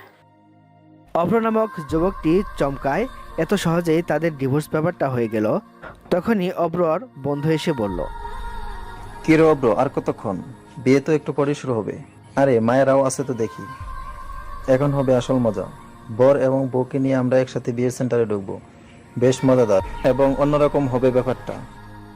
মায়েরা মুচকি হেসে অভ্রের হাত ধরে বলল, চলো অব্র, এখন তো আমাদের নতুন জীবন শুরু করার পালা। আমাদের সব পথের কাঁটা তো উপরেই গেল। এইবার আমাদের জীবনে অন্য কেউ প্রবেশ করতে পারবে না। মায়েরার প্রতিটা কথাই যেন মেহবিনকে উদ্দেশ্য করে বলা, তা খুব ভালো করেই বুঝতে পারছে রমণী।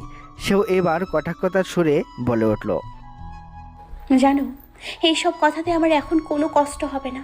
কষ্ট পেতে পেতে এখন আর সামান্য কিছুতে কষ্ট পাই না। তাই শুধু শুধু বলে লাভ নেই। যেই ভালোবাসা নিয়ে তোমার এত গর্ব, সেই ভালোবাসা আদৌ টিকবে? ভালোবাসার রং বদলায়। আজ অভ্র তোমাকে পাওয়ার জন্য মরিয়া হয়ে উঠেছে, কিন্তু দেখবে এই অভ্রই কাল অন্য কাউকে পাওয়ার জন্য মরিয়া হয়ে যাবে। দেখবে যেই অভ্র আজ তোমাকে নিজের কাছে রাখার জন্য সব সময় চেষ্টা করছে, দেখবে এই অভ্রই তোমাকে দূরে সরিয়ে দেওয়ার জন্য সবচেয়ে প্রচেষ্টা করবে। কেননা ভালোবাসার রং বদলায়। অভ্র আহমেদ, জীবনটা সাপ সিঁড়ি খেলার মতো। জীবনের কোন সিঁড়িতে এসে আমরা থেমে যাব হঠাৎ করে তা কেউ জানে না। আর যেই ভালোবাসাকে পুঁজি করে তুমি আমাকে ঠকিয়েছো, একদিন সেই ভালোবাসাকে পাওয়ার জন্য তুমি তীব্রভাবে ছটফট করবে। তখন হাজারো চেষ্টা করলেও ভালোবাসাটা পাবে না। তোমার জীবনে সব থাকবে, কিন্তু ভালোবাসা নয়। মেহবিনের কথাটি অভ্রের সোজা বুকে গিয়ে লাগে। তার অদ্ভুত এক কষ্ট উপলব্ধি হয়। এই, তোরা এখানে দাঁড়িয়ে আছিস কেন? বিয়ে তো শুরু করতে হবে। অভ্রের মা মিসেস ইসরা বেগম কথাটি বলে হন্তদন্ত হয়ে রুমে প্রবেশ করেন। অতঃপর মেহবিনকে দেখে অবাক হন। তার মানে মেহবিন পালিয়ে যায়নি, বরং অভ্রের কাছে এসেছে। কোনোভাবে কি মেহবিন অভ্রকে কিছু বলে দিয়েছে? ইসরা বেগমের অবস্থা বুঝে মেহবিন অভ্রের বন্ধুদের কাছে গিয়ে বলে, আচ্ছা, আপনারা এখনো দাঁড়িয়ে আছেন কেন? তাড়াতাড়ি বর এবং বউকে বিয়ের আসরে নিয়ে যান। আমিও কিন্তু এই বিয়েতে পার্টিসিপেট করব। মেহবিনের কথা শুনে সবাই আরেক দফা চমকে ওঠে। অভ্রের বন্ধুরা আর কিছু না বলে মায়েরা এবং অভ্রকে নিয়ে যায়। সবাই চলে যেতেই মেহবিন মিসেস ইসরার কাছে গিয়ে বলল, একদম চিন্তা করো না খালা, তোমার ছেলেকে আমি কিচ্ছুটি বলিনি। তোমার ছেলের মতো প্রতারকের কোনো অধিকার নেই আমাদের সন্তানের কথা জানতে পারার। আমার সন্তান শুধুই আমার, সে আমার পরিচয় বেঁচে উঠবে, কোনো প্রতারকের পরিচয় নয়। দেখ মেহবিন, তুই কিন্তু নিজের সীমা লঙ্ঘন করছিস। মেহবিন চারপাশে তাকিয়ে বলল, আস্তে খালা, চিৎকার করো না। চিৎকার কিন্তু আমিও করতে পারি। তোমাকে একটা নিউজ দেই, নিউজটা শুনলে তুমি অনেক খুশি হবে। আমি তোমার ছেলেকে ডিভোর্স দিয়ে দিয়েছি।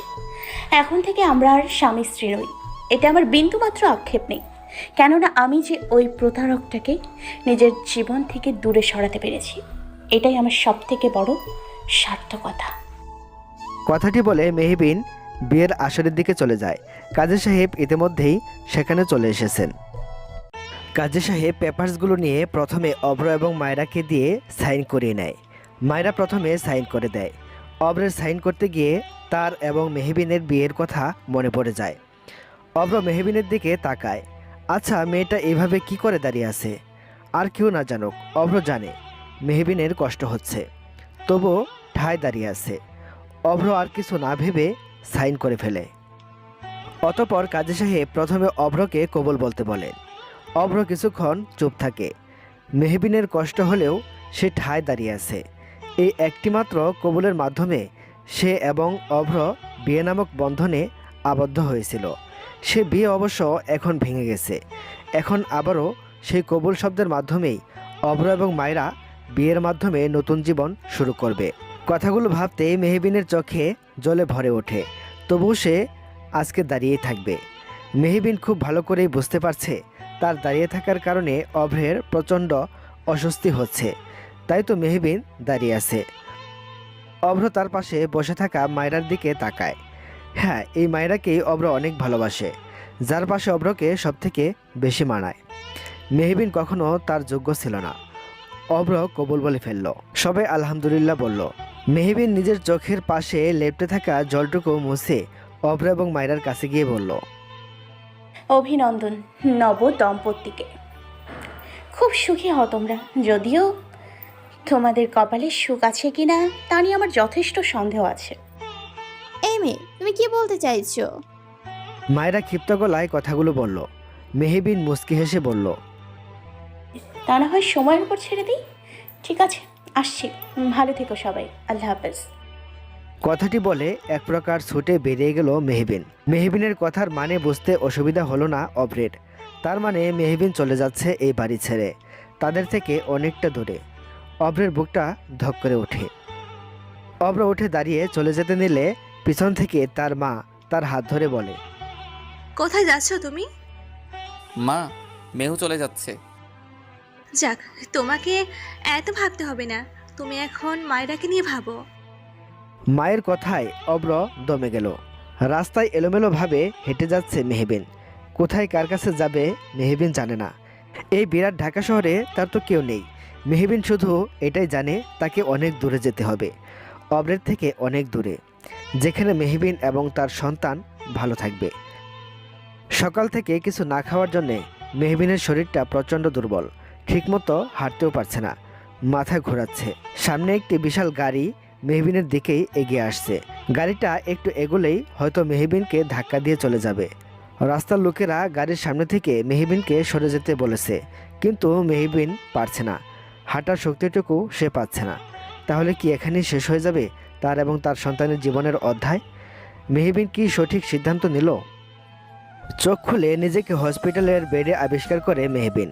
হাতে কোনো পরিচিত পুরুষের স্পর্শ পেতেই মেহবিন লাফিয়ে উঠে দেখে তার সুখ দুঃখের একমাত্র সাথী, তার প্রাণপ্রিয় বন্ধু আরিয়ান দাঁড়িয়ে আছে। আরিয়ানকে দেখে মেহবিন নিজেকে আর নিয়ন্ত্রণ করতে পারে না। কেঁদে উঠে তার বন্ধু আরিয়ানকে জাপটে ধরে। বোনের সমতুল্য প্রাণপ্রিয় বেস্ট ফ্রেন্ডকে এইভাবে কাঁদতে দেখে আরিয়ানের বুকেও ভীষণ কষ্ট শুরু হয়। তার নিজের কোনো বোন নেই। মেহবিনকে সেই জায়গাটুকু সে দিয়েছিল। সবসময় মেহবিনের মুখশ্রীতে অদ্ভুত এক হাসি ঝুলে থাকতো। আজ সেই মুখশ্রীতে কান্নার আভাস, যা সহজে মেনে নিতে পারছে না আরিয়ান। আরিয়ানের সাথে মেহবিনের পরিচয় হয় চট্টগ্রামে। মেহবিন 2 বছরের জন্য চট্টগ্রাম শিফট হয়ে গিয়েছিল। চট্টগ্রামের একটি স্বনামধন্য কলেজে সে চান্স পেয়েছিল। খালাকে ছাড়াই একা সেখানে একটি হোস্টেলে থাকতে তার কিছুটা প্রবলেম হয়েছিল। কলেজের প্রথম দিনে সে খুব তাড়াহুড়ো করে বেরিয়ে যেতে নিলে কারো গাড়ির সাথে ধাক্কা লেগে তার হাতে থাকা সব বই পড়ে যায়। মেহবিনের সাথে ধাক্কা লেগে যাওয়ায় গাড়িটির মালিক গাড়ি থেকে বেরিয়ে মেহবিনকে কোনো রকম সরি বলে। মেহবিন তার সামনে থাকা লোকটার দিকে তাকিয়ে দেখে একজন লম্বাটে ছেলে, দেখতে বেশ সুদর্শন। উজ্জ্বল শ্যামবর্ণের ছেলেটির গায়ে ডক্টরের অ্যাপ্রন ছিল। গলায় ঝুলছিল একটি মেডিকেল কলেজের আইডি কার্ড। দেখে মনে হচ্ছিল মেডিকেলের স্টুডেন্ট। মেহবিন কিছু বলবে তার আগেই ছেলেটি তাকে থামিয়ে দিয়ে বলে, হ্যালো, আমি আরিয়ান হাসান তালুকদার। আপনি আমাকে বকাবকি দেওয়া শুরু করবেন তার আগে আমি আমার ইন্ট্রোটা দিয়ে দিই। আমি আমাদের কলেজের ক্রাশ বয়। জানেন, মেয়েরা ঘন ঘন ক্রাশ খায়। আমি আমার বকা খেতে অভ্যস্ত নই, তাই আমাকে বকা দিবেন না। ভুল মানুষ মাত্রই হয়, আফটার অল আমিও মানুষ। বুঝেছেন নাকি ব্যাপারটা? আচ্ছা, যাই হোক, আপনি উঠুন। আরিয়ান মেহবিনের দিকে হাত বাড়িয়ে দিল। মেহবিন থম মেরে রইল। ছেলেটাকে তাকে কিছু বলার সুযোগই দিল না। তার আগেই নিজের রেডিও শুরু করে দিল। মেহবিন আরিয়ানের হাত ঝাঁটি মেরে সরিয়ে দিয়ে নিজে উঠে দাঁড়িয়ে বলল, নো থ্যাঙ্কস। মেহবিন ব্যাগটা নিয়ে উল্টো পথে হাঁটা ধরলে পিছন থেকে আরিয়ান মেহবিনের কাছে এসে বলে, এই যে ম্যাডাম, রেগে গেলেন তো হেরে গেলেন। Don't be panicked. দেখুন, এমনিতেও আপনার জন্য আজকে আমার বড্ড লেট হয়ে গেছে, তার মধ্যে আপনি আমাকে আরও লেট করিয়ে দিচ্ছেন। শুনুন বলছি। Little miss, don't be hyper. আপনাকে দেখে মনে হচ্ছে আপনি নতুন এসেছেন চট্টগ্রামে, কাউকে তেমন একটা চেনেন না। আচ্ছা, নো প্রবলেম, আপনি আমার গাড়িতে উঠুন, আমি আপনাকে পৌঁছে দেবো। আমি অপরিচিত কারোর গাড়িতে উঠি না। আরিয়ান হেসে বলে, লিটল মিস, জন্মের পর থেকে আমাদের আশেপাশের মানুষগুলো কিন্তু আমাদের কাছে কিছুটা অপরিচিত ছিল, তারপর আস্তে ধীরে তারা আমাদের আপনজন হয়ে ওঠে। আমরা কেউ আগে থেকে পরিচিত থাকি না, অপরিচিত মানুষরা এরকম পরম পরিচিত হয়ে ওঠে। আমার না কোনো বোন নেই, অন্তত বড় ভাই হিসেবে আপনি আমার গাড়িতে উঠতে পারেন। আমি কিন্তু অতটা খারাপ নই মিস। আরিয়ানের বলা কথাটি কেন যেন মেহবিনের বেশ ভালো লাগলো। না চাইলেও সে আরিয়ানের গাড়িতে উঠেছিল। সারা রাস্তা জুড়ে আরিয়ান এক প্রকার গল্প জড়িয়ে দিয়েছিল মেহবিনের সাথে, যেন একমাত্র এই মেয়েকেই সে সব বলতে পারে। মেহবিনও সব শুনে যাচ্ছিল। ছেলেটা বেশ মিশুকে, অল্প সময়েই সবাইকে আপন করে নিতে পারে। আরিয়ানের পরিবারবর্গ ঢাকায় থাকে। আরিয়ানের বাবাও একজন স্বনামধন্য ডক্টর। আরিয়ান শুধুমাত্র ডাক্তারি পড়তে চট্টগ্রামে এসেছে। এইভাবে দিনের পর দিন মেহবিন এবং আরিয়ানের আরও ভালো বন্ধুত্ব হয়ে গিয়েছিল। আরিয়ান মেহবিনকে এক প্রকার তার বোনের মতো আগলে রাখত। মেহবিনের কলেজে পড়ার শেষে ঢাকার ভার্সিটিতে পড়তে চলে গেলে আরিয়ানের সাথে তার যোগাযোগ বিচ্ছিন্ন হয়ে যায়। আজ আবারও প্রায় 1 বছর পর আরিয়ানের সাথে তার দেখা হয়। আজকে মেহবিন এক প্রকার ভাগ্যবশত দেখা হয়ে যায় আরিয়ানের সাথে। মেহবিনের দিকে এগিয়ে আসা গাড়িটি ছিল আরিয়ানের। গাড়িটা এত কাছে আসায় খানিকটা ভয়ে মেহবিন অজ্ঞান হয়ে যায়। গাড়ি থেকে আরিয়ান নেমে এসে মেহবিনকে দেখে চমকে ওঠে। সে আর কিছু না ভেবে মেহবিনকে তার হসপিটালে নিয়ে আসে, যেখানে তার চেম্বার রয়েছে। আরিয়ান এবার মেহবিনকে কোনোরকম সামলিয়ে বলে ওঠে, মেহু, তোর হঠাৎ এরকম অবস্থা কেন? প্রায় 1 বছর ধরে তোর সাথে আমার কোনো যোগাযোগ নেই, তোর ফেসবুক আইডিটাও ডিঅ্যাক্টিভ হয়ে রয়েছে। এভাবে রাস্তা কি করছিলি তুই? এই 1 বছরে অনেক কিছু হয়ে গেছে রে আরিয়ান। কি হয়েছে? আরিয়ান, আমি প্রেগনেন্ট। নির্লিপ্ত কণ্ঠে মেহবিন বলে ওঠে। আরিয়ান দাঁড়িয়ে বলে, হোয়াট? এদিকে অভ্র বাসরাতে এসে দেখে মায়েরা ঘরে নেই, হয়তো ওয়াশরুমে গিয়েছে। অভ্র আয়নার সামনে দাঁড়িয়ে নিজের গায়ের পাঞ্জাবিটা খুলতে শুরু করে দেয়। আজ সে মায়েরাকে পেয়েছে ঠিকই, কিন্তু বুকে এক অদ্ভুত শূন্যতা কাজ করছে অভ্রের। সেই শূন্যের উৎস কি মেহবিন নিজেই? অভ্রের মাথাটা ব্যথা করছে প্রচুর। মেহবিন কোথায় গেল? এই ঢাকা শহরে মেয়েটার তো কেউ নেই। যদি মেহবিনের কোনো বিপদ হয়? নানা বাজে চিন্তা অভ্রের মাথায় ঘুরপাক খাচ্ছে। অভ্রের ভাবনার মাঝেই তোয়ালে দিয়ে চুল মুছতে মুছতে মায়রা নামক রমণী রুমে প্রবেশ করে, যাকে দেখে কিছুক্ষণের জন্য ঠায় দাঁড়িয়ে থাকে যুবকটি। রমণীর পা থেকে মাথা পর্যন্ত অভ্র চোখ বোলায়। ছোট্ট একটা মিনি স্কার্ট পরে দাঁড়িয়ে আছে মায়রা। অভ্র ঘুর লাগা চাহনিতে মায়রার দিকে এগিয়ে আসে। এই মুহূর্তে মায়রা রূপের মোহে পড়ে সে মেহবিন নামক চ্যাপ্টারটাকে বন্ধ করে রাখে। অভ্র মায়রার ঠোঁটে আলতো করে শুয়ে বলে, কিছু দেখতে পারছো ডার্লিং? মায়রা অভ্রের কাঁধে হাত রেখে ঠোঁট টিপে হেসে বলে, দেখতে পারছি তো, প্রখর নেশা। তোমাকে ঘিরেই রয়েছে সেই নেশা, তোমাকে কাছে পাওয়ার নেশা। ফিসফিস করে কথাটি বলেই অভ্র মায়রাকে কোলে করে এগিয়ে নিয়ে যায় বিছানার দিকে। মায়রা অভ্রকে শক্ত করে জড়িয়ে ধরে আছে। সকল আলো আস্তে আস্তে নিভে যায়। মেহবিন সবকিছুই খুলে বলেছে, কি করে সে ভালোবাসার নামে প্রতারিত হয়েছে, কিভাবে মায়ের মতো খালাকে হুট করেই পলকের মধ্যে বদলে যেতে দেখেছে। যদিও মেহবিন তার প্রাক্তন স্বামীর নাম একবারও উচ্চারণ করেনি। মেহবিন ইচ্ছে করেই অভ্রের নামটি প্রকাশ করেনি আরিয়ানের কাছে। সে চায় না তার প্রাক্তন স্বামীকে কেউ চিনুক। অভ্রকে আর কিছুতেই তার জীবনে জড়াতে চায় না সে। মেহবিন শক্ত গলায় বলল। আরিয়ান চুপচাপ শুনতে লাগলো মেহবিনের কথাগুলো, অতঃপর বলল, ভুল মানুষকে বারবার বিশ্বাস করাটাও আমাদের নিজেদের একটা দোষ। তুই ভালোবাসার ক্ষেত্রে ভুল মানুষকে বেছে নিয়েছিলি, এমনকি সাহায্য পাওয়ার আশায় ভুল মানুষের কাছেই সাহায্য চেয়েছিলি। আচ্ছা, সেসব বাদ দিই, চল এবার তুই আমার সাথে চল। কোথায়? কোথায় আবার? আমার বাসায়। আমি এখন আবার ঢাকায় শিফট হয়েছি, তুই এখন আমার বাসায় যাবি। দেখ আরিয়ান, আমি তোর বাসায় গিয়ে তোর ঝামেলা বাড়াতে চাই না। আমি ঠিক কোথাও চলে যাব, তুই চিন্তা করিস না। কথাটি বলে মেহবিন উঠতে নিলে আরিয়ান ক্ষিপ্ত গলায় বলল, একটা থাপ্পড় খাবি তুই? নিজের অবস্থা দেখেছিস? তোর প্রেশার একেবারেই লো। আমি জানি ঢাকায় তোর তেমন কেউ নেই, তার মধ্যে তুই এখন একানোস। তোর গর্ভে একজন সন্তান বেড়ে উঠছে, তার খেয়াল রাখতে হবে। একজন ডক্টর হিসেবে আমি কিছুতেই তা হতে দিতে পারি না। কিন্তু কোনো কিন্তু না। দেখ মিহু, আমি তোকে সবসময় আমার নিজের বোনের জায়গাটুকু দিয়েছি, আমাকে একটু বিশ্বাস করে দেখ, আমি অন্তত তোকে ঠকাবো না। একটি যুবক বিশাল ঘরের এক কোণে বসে আছে। তার মাথায় নানা চিন্তা ঘুরছে। হুট করে ছেলেটি একটি পেন্সিল ও আর্ট পেপার নিয়ে বসে পড়ল। তারপর ছেলেটি খুব নিখুঁতভাবে তার প্রিয়সীর ছবিটা আর্ট করে ফেলল। তারপর গিটারটা হাতে নিয়ে ছবিটির দিকে তাকিয়ে গান গাইতে লাগলো। ছেলেটির গানের মধ্যে অদ্ভুত ভালোবাসা ছিল তার প্রিয়সীর জন্য। হ্যাঁ, তার ভালোবাসাটা অদ্ভুতই বটে। হঠাৎ গানটি থামিয়ে দিয়ে নিজের আঁকা ছবিটাতে হাত বুলিয়ে বলল, হাজারো জনের ভিড়েও তোমাকে আমি ঠিক খুঁজে বের করব। তোমাকে জীবনের শেষ নিঃশ্বাস পর্যন্ত খুঁজে বেড়াবো। তোমাকে যে অনেক কিছু বলার আছে প্রেয়সী, ভালোবাসি। ছেলেটির কথার মাঝেই তার ফোনে টুংটাং শব্দ শুরু হলো। ছেলেটি ফোনটা হাতে নিয়ে এমন কিছু দেখলো যা দেখেই ছেলেটির মুখে অজান্তেই হাসি ফুটে উঠল। বিশাল বড় দোতলা বিশিষ্ট ডুপ্লেক্স বাড়ির সামনে আরিয়ান তার গাড়িটি রাখে। গাড়ি থেকে প্রথমে আরিয়ান, তারপর মেহবিন নামে। বাড়ির সামনে বড় বড় করে লেখা তালুকদার বাড়ি। আরিয়ানের জেদের সাথে এক প্রকার না পেরেই মেহবিন আসতে বাধ্য হয়েছে, যদিও মেহবিন ঠিক করেছে সকাল হলেই সে চলে যাবে। বাড়ির ভেতরে ঢুকতে আরিয়ানের বাড়ির পুরনো কাজের মহিলা রাহিলা হন্তদন্ত হয়ে প্রবেশ করে বলে, আরিয়ান ভাইজান আসিম, এখানে তো মেলা কাণ্ড করছে। আম্মাজেন আবারও ওই ডাইনি রিনারে লইয়া ওই দিকের মাঝারের পীরের কাছে গেছে পানি পড়া আনতে। বড় ভাইজানের নাকি ওইসব পানি পড়া দিয়া দেশে ফিরাইয়া আনবো। আরিয়ানের মাথায় হাত। তার মায়ের এসব নিত্য নতুন কাহিনী সে আর নিতে পারছে না।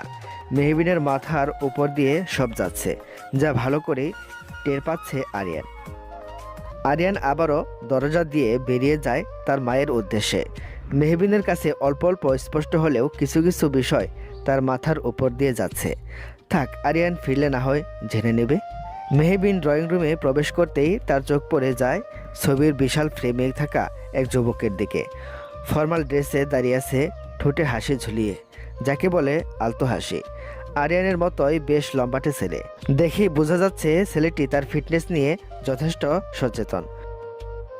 হলুদ ফর্সা গরনের মুখে হালকা চাপদারি বিরাজমান। প্রখর দৃষ্টিতে তাকিয়ে আছে আনমনে কারো দিকে। সেই দৃষ্টিতে ছিল অত্যন্ত মুগ্ধকর। কারো চাহনিতে বুঝি এতটা মুগ্ধতা থাকে জানে না মেহবিন। কিন্তু যুবকটি কার দিকে এত মুগ্ধ চাহনিতে তাকিয়ে আছে, মনে এক প্রকার প্রশ্ন জাগলো মেহবিনের। মেহবিনকে এইভাবে তাকিয়ে থাকতে দেখে রাহেলা বেগম এসে বললেন, আফা, আপনি এত কি দেখতেছেন? ছবিতে আঁকা ছেলেটিকে। ও, উনি হইল আমাগো বড় ভাইজান, যারি লইয়া এত কাণ্ড। এই বাড়ির বড় ছেলে আরহাম হাসান তালুকদার। মেহবিন আনমনেই বলল, আরহাম হাসান তালুকদার? আরহামের ঘরে বর্তমানে তার স্ত্রীর পরিচয়ে দাঁড়িয়ে আছে মেহবিন, যাকে সে এখনও চেনেই না। এখন পর্যন্ত যাকে নিজ চোখে দেখার সাধ্য হয়নি, তারই ঘরে তার বউয়ের পরিচয়ে দাঁড়িয়ে থাকাটা অত্যন্ত অস্বস্তির বিষয় বলে মনে হচ্ছে মেহবিনের। মেহবিন রক্তচক্ষু দিয়ে তাকিয়ে আছে আরিয়ানের দিকে। আরিয়ানের তো যায় যায় অবস্থা। কিছুক্ষণ আগে মেহবিন আরহামের ছবির দিকে তাকিয়েছিল, তখনই সেখানে আরিয়ান সহ আরিয়ানের মা এবং রিয়া উপস্থিত হয়। অপরিচিত মেয়েকে দেখে আরিয়ানের মা মেহবিনের দিকে প্রশ্ন ছুড়ে বললেন, মা, কে তুমি? রাহেলা বেগম এগিয়ে এসে বললেন, হালা, এই হাফাটা তো ছোট ভাইজানের লেগা আসছে। আরিয়ানের মা এবার আরিয়ানের দিকে তাকিয়ে বলল, আরিয়ান, তোমার সাথে এই মেয়েটা কি? আরিয়ান পড়েছে বিপাকে। ঢাকা শহরে মেহবিনের কেউ নেই। মেহবিনকে এই অবস্থায় ভালোভাবে খেয়াল করতে হবে। এই বাড়িতে মেহবিনকে পার্মানেন্ট রাখার জন্য কিছু একটা বলতে হবে। আরিয়ানের মাথায় একটা জিনিসই চলছে, মেহবিনকে যে করেই হোক এই বাড়িতেই রাখতে হবে। তাছাড়া একটা পরিচয় না থাকলে, শুধুমাত্র বেস্ট ফ্রেন্ডের পরিচয় তো মেহবিন এই বাড়িতে থাকতে পারবে না। অন্য একটা পরিচয় দিতে হবে মেহবিনের। ভাবতে ভাবতে আরিয়ানের মাথায় একটা বুদ্ধি চলে এলো। তার ভাই এই মুহূর্তে দেশে নেই, এটাই সুযোগ। আরিয়ান অনেকক্ষণ পরে মুখ খুলে বলল। আরিয়ান বলল, মা, তোমার বাড়ির বোমাকে আমি নিয়ে এসেছি, এখন তুমি যা করার করো। আরিয়ানের এরকম বিস্ফোরক মন্তব্যে সবাই কিছুক্ষণ স্থির হয়ে যায়। আরিয়ানের মা বলে উঠলেন, বৌমা মানে? আরিয়ান, তুই এই মেয়েটাকে বিয়ে করেছিস? আরিয়ান দ্রুত পায়ে তার মায়ের কাছে এগিয়ে এসে বলল, মা, তুমিও না? আমি কেন বিয়ে করতে যাব? তোমার কি শুধু একটাই ছেলে? তোমার বড় ছেলে মেহবিন ভাবিকে বিয়ে করে বিদেশ চলে গেছে, তা আবার লুকিয়ে। যদিও আমি হালকা জানতাম তোমার ছেলে এবং মেহবিনের তো অনেক দিনের রিলেশন। মেহবিনকে বিয়ে করে সে লুকিয়ে রাখে বিষয়টা, যাতে আস্তে ধীরে সবাইকে পরে বলতে পারে। কিন্তু তার আগেই তো তুমি রিনার সাথে ভাইয়ার বিয়ে দেওয়ার জন্য উঠে পড়ে লেগেছ। তাই তোমার ছেলে প্রজেক্টের বাহানা দিয়ে বিদেশ পালিয়েছে। এইসব প্রজেক্ট শুধু বাহানা। আরিয়ানের কথা শুনে রিয়া সেখানেই বসে কান্না জুড়ে দিল। তার ভাষ্যমতে আরহাম তার সাথে বিশ্বাসঘাতকতা করেছে, তাকে বিয়ে না করে অন্য একটা মেয়েকে বিয়ে করেছে। মেহবিনের মাথার উপর দিয়ে যেন সব গেল, মাথাটা আবারও চক্কর দিয়ে উঠেছে তার। আরিয়ান বুঝতে পারছে মেহবিন কিছু বলার আগেই তাকে থামাতে হবে, না হলে তার বলার আগেই মেহবিন তার মুখ খুলে ফেলবে। আরিয়ান আবারও বলল, তুমি জানতে পারলে খুশি হবে, ভাবি এবং ভাইয়ের জীবনে ছোট্ট একজন সদস্য আসছে। আরিয়ানের মা বড় বড় চোখ করে বলল, বৌমা পর্যন্ত ঠিক ছিল, আমার ছেলে এতটা ফার্স্ট যে ঘরে নাতনিও আসবে? কি বলছিস রে? আমার তো মাথা ঘোরাচ্ছে। আরহামের বাচ্চা হবে শুনে রিয়া আরও জোরে জোরে ভেবে করে কান্না শুরু করে দিল। আরিয়ান আবারও বলে উঠল, তোমাকে আর কি বলবো মা, ভাবি ঢাকা শহরে তেমন কেউ নেই। ভাবি এখানকার একটা ভার্সিটিতে পড়ে এবং সেখানকার একটা হোস্টেলে থাকে। ভাবি প্রেগনেন্ট শুনে আমি এই বাড়িতে নিয়ে আসি। ভাবি এই অবস্থায় কোথায় যাবে বলো? তার মধ্যে ভাবির সাথে ভাইয়া কোনো কারণে যোগাযোগ বিচ্ছিন্ন হয়ে গেছে। আরিয়ানের মা মেহবিনের কাছে এসে মেহবিনের মায়ের মাথায় হাত বুলিয়ে বলল, আরিয়ান একদম ঠিক করেছে মা, আমার ছেলেটা এতটা বাজে আমি জানতাম না। একবার দেশে ফিরো, তারপর দেখাবো মজা। আমাদের ঘরে নাতি নাতনি আসছে, এখন তো বৌমাকে যত্ন করতে হবে, তাই না? আমার ছেলে তো এমন কাণ্ড করে বসে আছে, তোমায় ঠিক মতো বর্ণ করতে পারলাম না। আচ্ছা, আপাতত তুমি না হয় আরহামের ঘরে যাও। আরিয়ান, তুই বৌমাকে আরহানের ঘরে নিয়ে যা। আরিয়ানের মা মিসেস নিশাত বেশ সরল সোজা মানুষ, তেমন একটা ব্যস্তার মধ্যে নেই। ছেলের বলা ইনে বিনে মিথ্যে কথাও তিনি বিশ্বাস করে ফেললেন। তার ভাষ্যমতে তার ছেলে তো অন্তত তাকে মিথ্যে বলবে না। মেহবিন কিছু বলবে তার আগেই আরিয়ান তার হাত ধরে উপরের ঘরের দিকে নিয়ে যেতে থাকে। রাহেলা বেগম অন্য চিন্তায় মগ্ন হয়। মাইয়াটা বড় ভাই জানে বউ হলে বড় ভাইয়া জানে ছবি দেখা চিন্তা ছিল না কেন? রাহেলা বেগম তার মনের প্রশ্ন মনে রেখে দেয়। আজকাল বড়লোকদের বিশাল বিশাল কারবার। বর্তমানে আরিয়ান শুকনো ঢুক গেলে বলল, দেখো বোন, এইভাবে তাকিয়ে থাকিস না, আমার ভয় লাগে। বেশি ভয় লাগলে আমি মরে যেতে পারি, তারপর তুই দেবর ছাড়া হয়ে যাবি। মেহবিন উঠে দাঁড়িয়ে আরিয়ানের পিঠে কিলঘষি দিতে থাকে। আরিয়ান ব্যথায় মৃদু চিৎকার করে বলে, পারছিস কেন? মেরে ফেলবি নাকি? তোকে মেরে ফেলাই উচিত। তুই নিচে সব কি বললি? যাকে আমি কখনো দেখিনি আমাকে তার বউ বানিয়ে ফেলি? তোর কি মাথা আদৌ ঠিক আছে? আরিয়ান মেহবিনের হাত ধরে খাটে বসে বলে, আগে তুই শান্ত হ আমার বাপ, প্লিজ। দেখ, ভাই এখন দেশে নাই। ভাই কমপক্ষে 1 মাস তো আগে তো দেশে ফিরছে না। তাই ভাই আর বউয়ের পরিচয় তুই ততদিন এই বাড়িতে থাক। এ কয়দিনে না হয় তুই ইউনিভার্সিটির পাশে ছোট্ট একটা জবও নিয়ে নিলি, তারপর নিজের পায়ে দাঁড়িয়ে তুই না হয় চলে যাস। দেখ বোন, এখন তোর এই বাড়িতে থাকা অনেকটা জরুরি। তুই এখন একা না, তোর গর্ভের সন্তানও রয়েছে, তার নিরাপত্তারও তো একটা ব্যাপার আছে, তাই না? তাই বলে এইভাবে মিথ্যার আশ্রয় নেওয়াটা কি ঠিক হচ্ছে? তার মধ্যে তুই নিচে বললি আমি নাকি তোর ভাইয়ের সন্তানের মা হতে চলেছি। তোর ভাই জানতে পারলে কি হবে? কিচ্ছু হবে না, ভাই জানতেও পারবে না। মাকে আমি নিচে ভালোভাবে বুঝিয়ে দিয়ে এসেছি, জানো ভাই আসার আগে এই বিষয় ভাইকে যেন কিচ্ছু না বলে। ততদিনে তুই একটা জব পেয়ে সেটেল হয়ে যাবি। সব থেকে বড় কথাইতে ভাই আরও লাভ।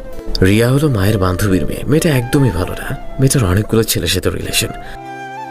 আমার মা বেশি সহজ সরল, তাই আমার মাকে পটিয়ে রিয়ার মা আমার ভাইয়ার সাথে রিয়াকে বিয়ে দিতে চায়। তাই তো ভাইয়া নিউ ইয়র্ক চলে গেছে প্রজেক্টের নাম করে। আমাদের এই ছোট্ট প্ল্যানের জন্য রিয়া নামক অদ্ভুতটাও ভাইয়ার ঘাড় থেকে সরে যাবে। মেহবিন আরিয়ানের কথার প্রেক্ষিতে বলল, এইভাবে সরল মানুষটাকে ঠকানো কি ঠিক হবে? দেখ আরিয়ান, আমি তো জানি একটা মানুষের ফিলিংস নিয়ে খেললে সে কতটা কষ্ট পায়। আরিয়ান দীর্ঘ শ্বাস ফেলে বলল, আর মেয়েও আমরা কোনো অন্যায় করছি না, যা করছি তোর গর্ভে থাকা ছোট্ট শিশুটার জন্য, যার কোনো দোষ নেই। কয়েকটা দিনেরই তো ব্যাপার। আমি মাকে আস্তে ধীরে সব জানিয়ে দিব, সব। অবশেষে অনেকবার বোঝানোর পরে মেহবিন থাকতে রাজি হলো। যদিও মেহবিনের অনেকটাই অপরাধবোধ কাজ করছে, কিন্তু এটা ছাড়া তো আর কোনো উপায়ও নেই। মায়েরা ঘুম থেকে উঠে দেখে অব্র আয়নার সামনে দাঁড়িয়ে রেডি হচ্ছে। আজ অব্রকে খুব তাড়াতাড়ি বেরোতে হবে, অফিসে খুব জরুরি মিটিং আছে। মায়েরাকে ঘুম থেকে উঠতে দেখে অব্র মিষ্টি হেসে বলল, গুড মর্নিং ডার্লিং, অনেক তো ঘুমালে, এবার একটু রান্নাঘরে গিয়ে আমার জন্য কফি নিয়ে এসো। কফি ছাড়া তো অফিসে যেতেই পারি না। মায়েরা চট করে বলে উঠল, আমি সবেমাত্র ঘুম থেকে উঠলাম, আমি এখন কফি বানাতে পারবো না। আর তুমি আমাকে রান্নাঘরে যেতে বলছো? আমি কখনো রান্নাঘরে আশেপাশেও যাইনি। তুমি বাড়ির কাজের লোকদেরকে বলো, সে তোমাকে কফি করে দিবে। আমি এখন বাড়ির কাছের লোকের হাতে কফি খাবো? তখন মায়েরা বলল, আমি তো অন্তত পারবো না, দরকার পড়লে তোমার মাকে বলো। কথাটি বলে মায়েরা আবারও ঘুমিয়ে গেল। অজ্ঞাত অব্র আর কথা বাড়ালো না, ঘর থেকে বেরিয়ে ডাইনিং টেবিলে বসে পড়ল। অতঃপর কাজের লোক এসে তাকে কফি দিয়ে চলে গেল। অব্র কফিটা মুখে দিয়েই রেখে দিল। এইসব কোনো কফি হলো? কফি তো মেহবিন বানাতে পারতো। আহা, একবার খেলে শুধু খেতেই ইচ্ছা করতো। সকাল হলে মেয়েটি অভ্রের রুমে গিয়ে অভ্রকে প্রতিদিন কফি দিয়ে আসতো নিয়ম করে। কফিতে এক প্রকার আলাদা মিষ্টতা ছিল। হয়তো সেই কফিতে মেহবিনের ভালোবাসা ছিল অভ্রের জন্যে। অভ্র যখন কফি খেয়ে মেহবিনের প্রশংসা করত, তখন মেয়েটাও কি লজ্জা পেত। মেয়েটাকে লজ্জা পেলে বড্ড সুন্দর দেখাতো। কিন্তু আজ বাড়ির এক কোণাতেও সেই লজ্জাবতী মেয়েটি নেই, তার হাতের বানানো কফিটাও নেই। অভ্র আর ভাবতে পারছে না কিছু। সে কফিটা রেখে না খেয়েই অফিসের উদ্দেশ্যে রওনা দিল। নিউ ইয়র্কের একটি বড় বিল্ডিংয়ে দৌড়ে যাচ্ছে তাহসান। আজকে ক্লায়েন্টের সাথে খুবই জরুরি প্রজেক্ট নিয়ে তাদের কোম্পানির মিটিং আছে। মিটিং রুমে পৌঁছে তাহসান শান্তি পেল। আরহাম মিটিংটা অলরেডি শুরু করে দিয়েছে। আরহাম মিটিং শুরু করেছে মানে প্রজেক্টটা সে পেয়ে যাবেই।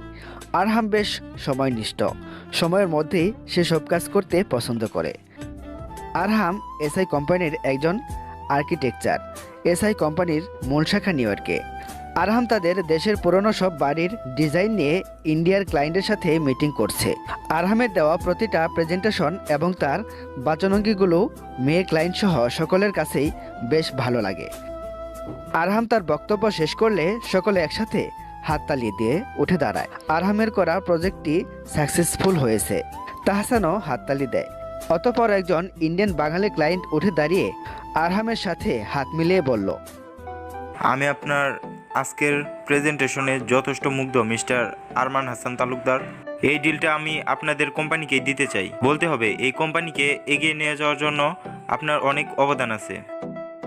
তখনই আরহামের বস বলে উঠলেন, তার বলতে আরহামের মতো একজন দায়িত্ববান আর্কিটেকচারকে পেয়ে আমাদের কোম্পানি যথেষ্ট গর্বিত। আপনি জানলেও খুশি হবেন, আরহাম আমাদের কোম্পানির নেক্সট এমডি হতে চলছে, মিস্টার বিশ্বাস। মিস্টার বিশ্বাস আরহামের দিকে তাকিয়ে বলল, বাহ, খুব ভালো খবর। আমার তো মনে হয় আরহাম এই জায়গাটা ডিজার্ভ করে। বলতে গেলে আরহাম তার কাজের দ্বারাই এই পর্যায়ে এসেছে। আরহাম মিষ্টি হেসে বলল, স্যার আমি জাস্ট আমার কর্তব্য করেছি, তেমন কিছুই না। স্যার আপনি একটা কথা বেশ বলেছেন, ডিজার্ভ জিনিসটা কিছু কিছু সময় কেড়ে নিতে হয়, এক প্রকার নিজের কাছের মাধ্যমেই। আমিও এটাই বিশ্বাস করি, কাজ না করলে লাইফে সাকসেস জিনিসটা আসবে না। আচ্ছা, আমি একটু আসছি। Yeah sure. কথাটি বলে আরহাম তাহসানের দিকে এগিয়ে গেল। তোকে যা বলেছিলাম করেছিস? একদম। কাল তোর বাংলাদেশে যাওয়ার ফ্লাইট বুক করে ফেলেছি। আজকে রাতেই তোর ফ্লাইট। আজকে গেলেই কাল রাতেই পৌঁছে যাবি। কিন্তু আরহাম, তুই তো এখানে 1 মাসের জন্য এসেছিলি, কালকে হঠাৎ বাংলাদেশে যাবি কেন? আমার মনে হচ্ছে এর পিছনে কোনো উদ্দেশ্য আছে। আফটার অল আরহাম হাসান তালুকদার কোনো উদ্দেশ্য ছাড়া কাজ করে না। তুই আমার সেই কলেজের ফ্রেন্ড, তোকে খুব ভালো করে চিনি আমি। উদ্দেশ্য তো আছেই। কি উদ্দেশ্য? পরশু আমার কোম্পানিতে এমডি হিসেবে জয়েন, তাই আমাকে কালকের মধ্যে বিডিতে যেতে হবে, বুঝলি? এমনিতেও আমার লেট হয়ে যাচ্ছে, অনেক প্যাকিং বাকি। আই হ্যাভ টু গো নাও। আরহাম পকেটে হাত ঢুকিয়ে দ্রুত পায়ে বেরিয়ে যায়। তাহসান পড়ে যায় চিন্তায়। আরহামের মাথায় কিছু তো চলছে। অভ্র ও মায়রার ডান্সের সময় বিভিন্ন ঘনিষ্ঠ মুহূর্তের ছবি মেহবিনের ফোনে জ্বলজ্বল করছে।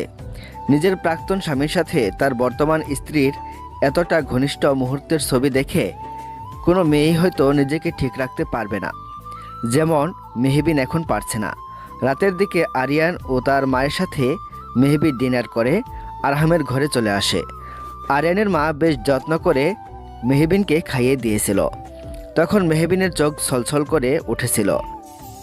আরিয়ানের মায়ের হাতে খেয়ে কেন যেন মেহবিনের মনে হচ্ছিল উনি পারবেন মেহবিনের মায়ের অভাব পূরণ করতে। ভদ্র মহিলাটি সত্যি অসাধারণ। কেমন একদিনেই মেহবিনকে আপন করে নিয়েছে। সারাদিন শুধু বৌমা একটু খাও, বৌমা আস্তে ধীরে চলাফেরা করো, মেহবিনের বেশ ভালো লাগছিল। মেহবিন জানে এই ছোট্ট নাটকটা শুধুমাত্র কয়েকদিনের, কিন্তু তবুও কেন যেন আরিয়ানের মায়ের বলা বৌমা ডাকটা তার খুব ভালো লাগে। যেহেতু মেহবিন এই বাড়িতে আরহামের বউয়ের পরিচয় আছে, তাই তাকে এক প্রকার বাধ্য হয়ে আরহাম নামক অচেনা যুবকের ঘরে থাকতে হবে। মেহবিন যখন আরহামের রুমে ঢুকে তখনই তার ফোনে মেসেজের টুংটাং শব্দ হয়। মেহবিন ফোনটা হাতে নিয়ে দেখে তার ভার্সিটির এক বান্ধবী আলিশার মেসেজ। মেসেজটা দেখতেই মেহবিনের চোখ থেকে দুফোঁটা জল গড়িয়ে পড়ে। বিয়ের আসরে অভ্র এবং মায়রার কাপড় পিকের কিছু ঘনিষ্ঠ মুহূর্তের ছবি তোলে আলিশা মেহবিনের মেসেঞ্জারে দিয়ে দেয়। মেহবিন জানে তার কষ্টগুলোকে আরও বাড়িয়ে দিতেই এইসব ছবি তাকে পাঠানো হয়েছে। আসলে আজকাল বন্ধুগুলো বেশ স্বার্থপর হয়ে উঠেছে। বন্ধু নামক কিছু শত্রু তারা। মেহবিনের এই কষ্টের সময় তার কষ্টকে যেন আরও বাড়িয়ে পৈশাচিক আনন্দ পায় তার কিছু নামধারী বন্ধুগণ। বন্ধু নামক কিছু শত্রু সঠিক সময়ে ঠিকই আমাদের পিছনে দেয়, আঘাত করে তাদের আসল চেহারা দেখিয়ে দেয়। মেহবিন নিজেকে শক্ত করে নেয়। না, সব বন্ধু নামধারী নয়। এই দুনিয়াতে আজও আরিয়ানের মতো কিছু বন্ধু রয়েছে যারা তাদের বন্ধুর সুখের সময় পাশে না থাকলেও দুঃখের সময় ঠিকই ছায়ের মতো পাশে থাকে। কথাটি ভেবে মেহবিন আলিশা নামক মেয়েটিকে ব্লক করে দেয়। এসব বন্ধুদের কোনো জায়গা নেই তার জীবনে। সাথে সাথে দ্রুত তার ফেসবুক অ্যাকাউন্টটি ডিঅ্যাক্টিভ করে দেয়। মেহবিন আনমনেই বলে ওঠে, যেখানে নিজের ভালোবাসার মানুষটাই ঠকায় সেখানে বন্ধুবান্ধব মজা তো নেবেই। মুখোশের আড়ালে থাকা আমাদের অনেক বন্ধু আছে যারা শুধু সঠিক সময়ের অপেক্ষা করে। সেই সময়টুকু চলে এলে তারা তাদের মুখোশ উন্মোচন করে ফেলে, যেমন আজ আলিশা করল। অভ্র এখনও অফিসে বসে ফোনের দিকে নিষ্পলকভাবে তাকিয়ে আছে। মেহবিনের কোনো খবর পাচ্ছে না সে। মেয়েটা কোথায় গেল তা নিয়েও যথেষ্ট চিন্তিত অভ্র, যদিও এই চিন্তার কারণ অভ্র নিজেও জানে না। ফেসবুকে হঠাৎ মেহবিনকে অ্যাক্টিভ থাকতে দেখে এক টুকরো আশার আলো খুঁজে পায় সে, কিন্তু তাও বেশিক্ষণ স্থির থাকে না তার। অ্যাক্টিভ হওয়ার কিছুক্ষণ পরেই মেহবিন তার ফেসবুক অ্যাকাউন্টটি ডিঅ্যাক্টিভ করে দেয়। মেহবিনের সাথে কথা বলে আপাতত সে কোথায় আছে একটু জানতে পারত অভ্র ফেসবুকের মাধ্যমে, কিন্তু সেই মাধ্যমটুকু মেহবিন বন্ধ করে দিল। আশাহত হয়ে অভ্র নিজের বাড়ির পথে হাঁটা দিল। এদিকে মেহবিন ফোনটা রেখে দিয়ে আরহামের ঘরটার দিকে এক পলক তাকায়। ঘরটার বেশিরভাগ অংশেই বিভিন্ন গিটারের কালেকশন। দেখে বোঝা যাচ্ছে আরহাম তার বিশাল ঘরে বিভিন্ন গিটারের কালেকশন করতে বেশ পছন্দ করে। চারপাশে আরহামের বিভিন্ন ছবির সমাগম। তার মধ্যে সবথেকে বেশি নজরকাড়া ছবি হলো মদ্যখানের ছবি, যেই ছবিটি মেহবিন ড্রয়িং রুমেও দেখেছিল। আচ্ছা, লোকটা কার দিকে এত মুগ্ধ নয়নে তাকিয়েছিল? কোনো মেয়ের দিকে হয়তো। যদি কোনো মেয়ে হয় তাহলে সে মেয়ে নিশ্চয়ই খুব ভাগ্যবতী হবে। মেহবিন আনমনেই হেসে ছবিটার দিকে তাকিয়ে বলল, এই যে মিস্টার, আমি সত্যি সরি।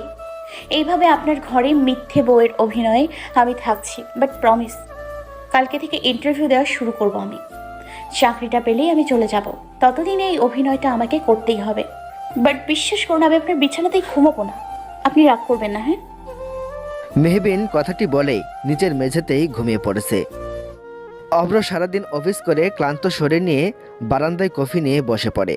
কফিটা সে আজ নিজের হাতেই বানিয়েছে।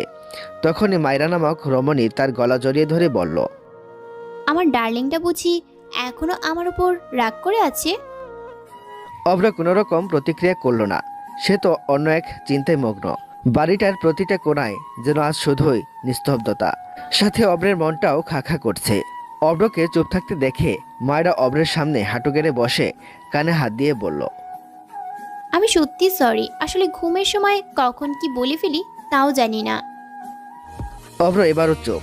মায়েরা অভ্রকে মৃদু ধাক্কা দিয়ে বলল, এই অব্র বেবি, তুমি কি এখনো রাগ করে থাকবে? তুমি কি জানো না তুমি রাগ করলে আমার বড্ড কষ্ট হয়? অভ্র তার ভাবনা থেকে বেরিয়ে আসে। মায়েরার দিকে তাকিয়ে মিষ্টি হেসে বলল, সরি, অ্যাকসেপ্ট হবে। তুমি যদি এখন আমার জন্য আরেক কাপ কফি নিয়ে আসো। ওকে ডার্লিং, তুমি জাস্ট বসো, আমি এক্ষুনি আসছি। মায়েরা কথাটি বলে অভ্রের কপালে চুমু খেয়ে রান্নাঘরের দিকে চলে যায়। সে কখনো রান্নাঘরের দিকে যায়নি, কিন্তু অভ্রকে ভালোবেসে সে যেখানে সব করতে পারে সেখানে কফি বানানো তো সামান্য ব্যাপার। মায়েরা চলে যেতেই অভ্র দীর্ঘ শ্বাস ফেলল। মেহবিন এই বাড়িতে নেই, অভ্রের কাছে নেই, অভ্রের থেকে অনেকটাই দূরে। কিন্তু এই দূরে থেকেও মেহবিন অভ্রের জীবনে গভীরভাবে জড়িয়ে যাচ্ছে, যা হয়তো অভ্র নিজেও জানে না। সকাল সকাল আরিয়ানের সাথে মেহবিন বেরিয়ে পড়েছে। যদিও আরিয়ানের মা মেহবিনকে এই সময় বাইরে যেতে নিষেধ করেছেন, তবু আরিয়ান কোনো রকম তার মাকে বুঝিয়ে মেহবিনকে নিয়ে বেরিয়ে ভার্সিটিতে যাওয়ার কথা বলে। মেহবিনের প্রেগনেন্সির এখন 2 মাস চলে। সে অনুসারে মেহবিন এখন নর্মালভাবে চলাফেরা করতে পারবে। মেহবিন সিদ্ধান্ত নিয়েছে সে ভার্সিটির পাশে একটি ছোটোখাটো জব নেবে, নিজের পায়ে দাঁড়াবে, যেন আরিয়ানের বাড়িতে মিথ্যে পরিচয় নিয়ে আশ্রয় থাকতে না হয়। আরিয়ানও এই ব্যাপারে মেহবিনকে যথেষ্ট সাপোর্ট করছে। আরিয়ান আজ ঠিক করেছে সে আজ নিজে মেহবিনকে সব জায়গায় ইন্টারভিউ দিতে নিয়ে যাবে, তাই সে হসপিটাল থেকে ছুটি নিয়েছে। মেহবিনের এই অবস্থায় একা যাওয়াটা বেশ রিস্ক। যদিও মেহবিন বারবার মানা করেছে, কে শোনে কার কথা। আরিয়ান যা ঠিক করেছে সে তাই করবে। যদিও মেহবিন এ বিষয়ে বেশ গর্বিত আরিয়ানের মতো এরকম একটা ভাইসমতুল্য বন্ধু পেয়ে। আজ সবাই তার থেকে মুখ ফিরে নিলেও আরিয়ান তাকে নিজের বোনের মতো আগলে রেখেছে। এয়ারপোর্টে লাগেজ হাতে নিয়ে বেরিয়ে আসে আরহাম। নিজের দেশের মাটিতে পা দেওয়াতে এক প্রকার শান্তি রয়েছে, যা অন্য কোনো দেশে পাওয়া যায় না। আরহাম ঘড়ির দিকে তাকিয়ে দেখে প্রায় 9টা বাজে। আরহাম আজকে দেশে ফিরেছে তা বাড়ির কেউই জানে না। আরহামের ধারণা মতে আরিয়ান নিশ্চয় এখনও হসপিটালে আছে। আরহামের মাও এই সময় তার বান্ধবীদের বাড়িতে থাকে। তার মধ্যে আরহামের বাবাও এখন চিটাগাং গিয়েছে তার কনফারেন্সের কাজে। এটাই সুযোগ। এই সুযোগে আরহাম তার ঘরে গিয়ে তার বাড়ির লোকদেরকে চমকে দিবে। কথাটি ভেবে আরহাম মুচকি হেসে নিজের গাড়ি করে বেরিয়ে যায় এয়ারপোর্ট থেকে। আরহাম আগে থেকেই তার ড্রাইভারকে বলে তার গাড়ি আনিয়ে রেখেছিল গোপনে। রাহেলা বেগম ঘরের এক কোণে বসে টিভি ছেড়ে নাটক দেখতে ব্যস্ত। বাড়িতে এখন কেউ নেই, এটাই সুযোগ। কলিং বেল বেজে উঠতেই রাহেলা বিরক্তি নিয়ে উঠে দাঁড়ায়। তার টিভি দেখার স্বাদ গেল। এই সময় আবার কে এলো? কথাটা ভাবতে ভাবতে রাহেলা দরজা খুলে হা হয়ে দাঁড়িয়ে যায়। সে অস্পষ্ট স্বরে বলে ওঠে, বড় ভাইজান আপনি? আরহাম লাগেজটা নিয়ে ভিতরে ঢুকতে ঢুকতে বলল, কেন আমাকে এই সময় আশা করনি বুঝি? ভাইজান আপনি হঠাৎ আইলেন যে, আপনি কি তাইলে কিসব খবর পাইয়া গেছেন? আরহাম বিরক্ত নিয়ে বলল, কিসের খবর খালা, ভালো করে বলো। আসলে হয়েছে কি, বড় কাণ্ড ঘটছে। রাহেলার কথার মাঝেই আরহাম বলল, আচ্ছা খালা, আপাতত আমি এখন শুনতে চাই না। আমার প্রচণ্ড টায়ার্ড লাগছে। একটা হট শাওয়ার না নিলে আমার মাথা ব্যথা যাবে না। তুমি বরং আমার জন্যে গ্রিন টি নিয়ে এসো, ওকে? কথাটি বলে আরহাম নিজের ঘরের দিকে চলে যায়। রাহেলা পড়ে যায় চিন্তায়। তার বড় ভাইজানের বউ এসেছে, অথচ তাকে বলার সুযোগটুকু সে পেল না। রাহেলার ভাবনার মাঝেই সেখানে মেহবিন ও আরিয়ান উপস্থিত হয়। সব জায়গায় ইন্টারভিউ দিতে দিতে বেশ রাত হয়ে গেছে তাদের। মেহবিনকে দেখে রাহেলা বলে ওঠে, বড় ভাবি আইছেননি? হুম। আরিয়ান এবার মেহবিনের দিকে তাকিয়ে বলল, মেহু, ও ভাবি, তুমি বরং গিয়ে ঘরে গিয়ে ফ্রেশ হয়ে এসো।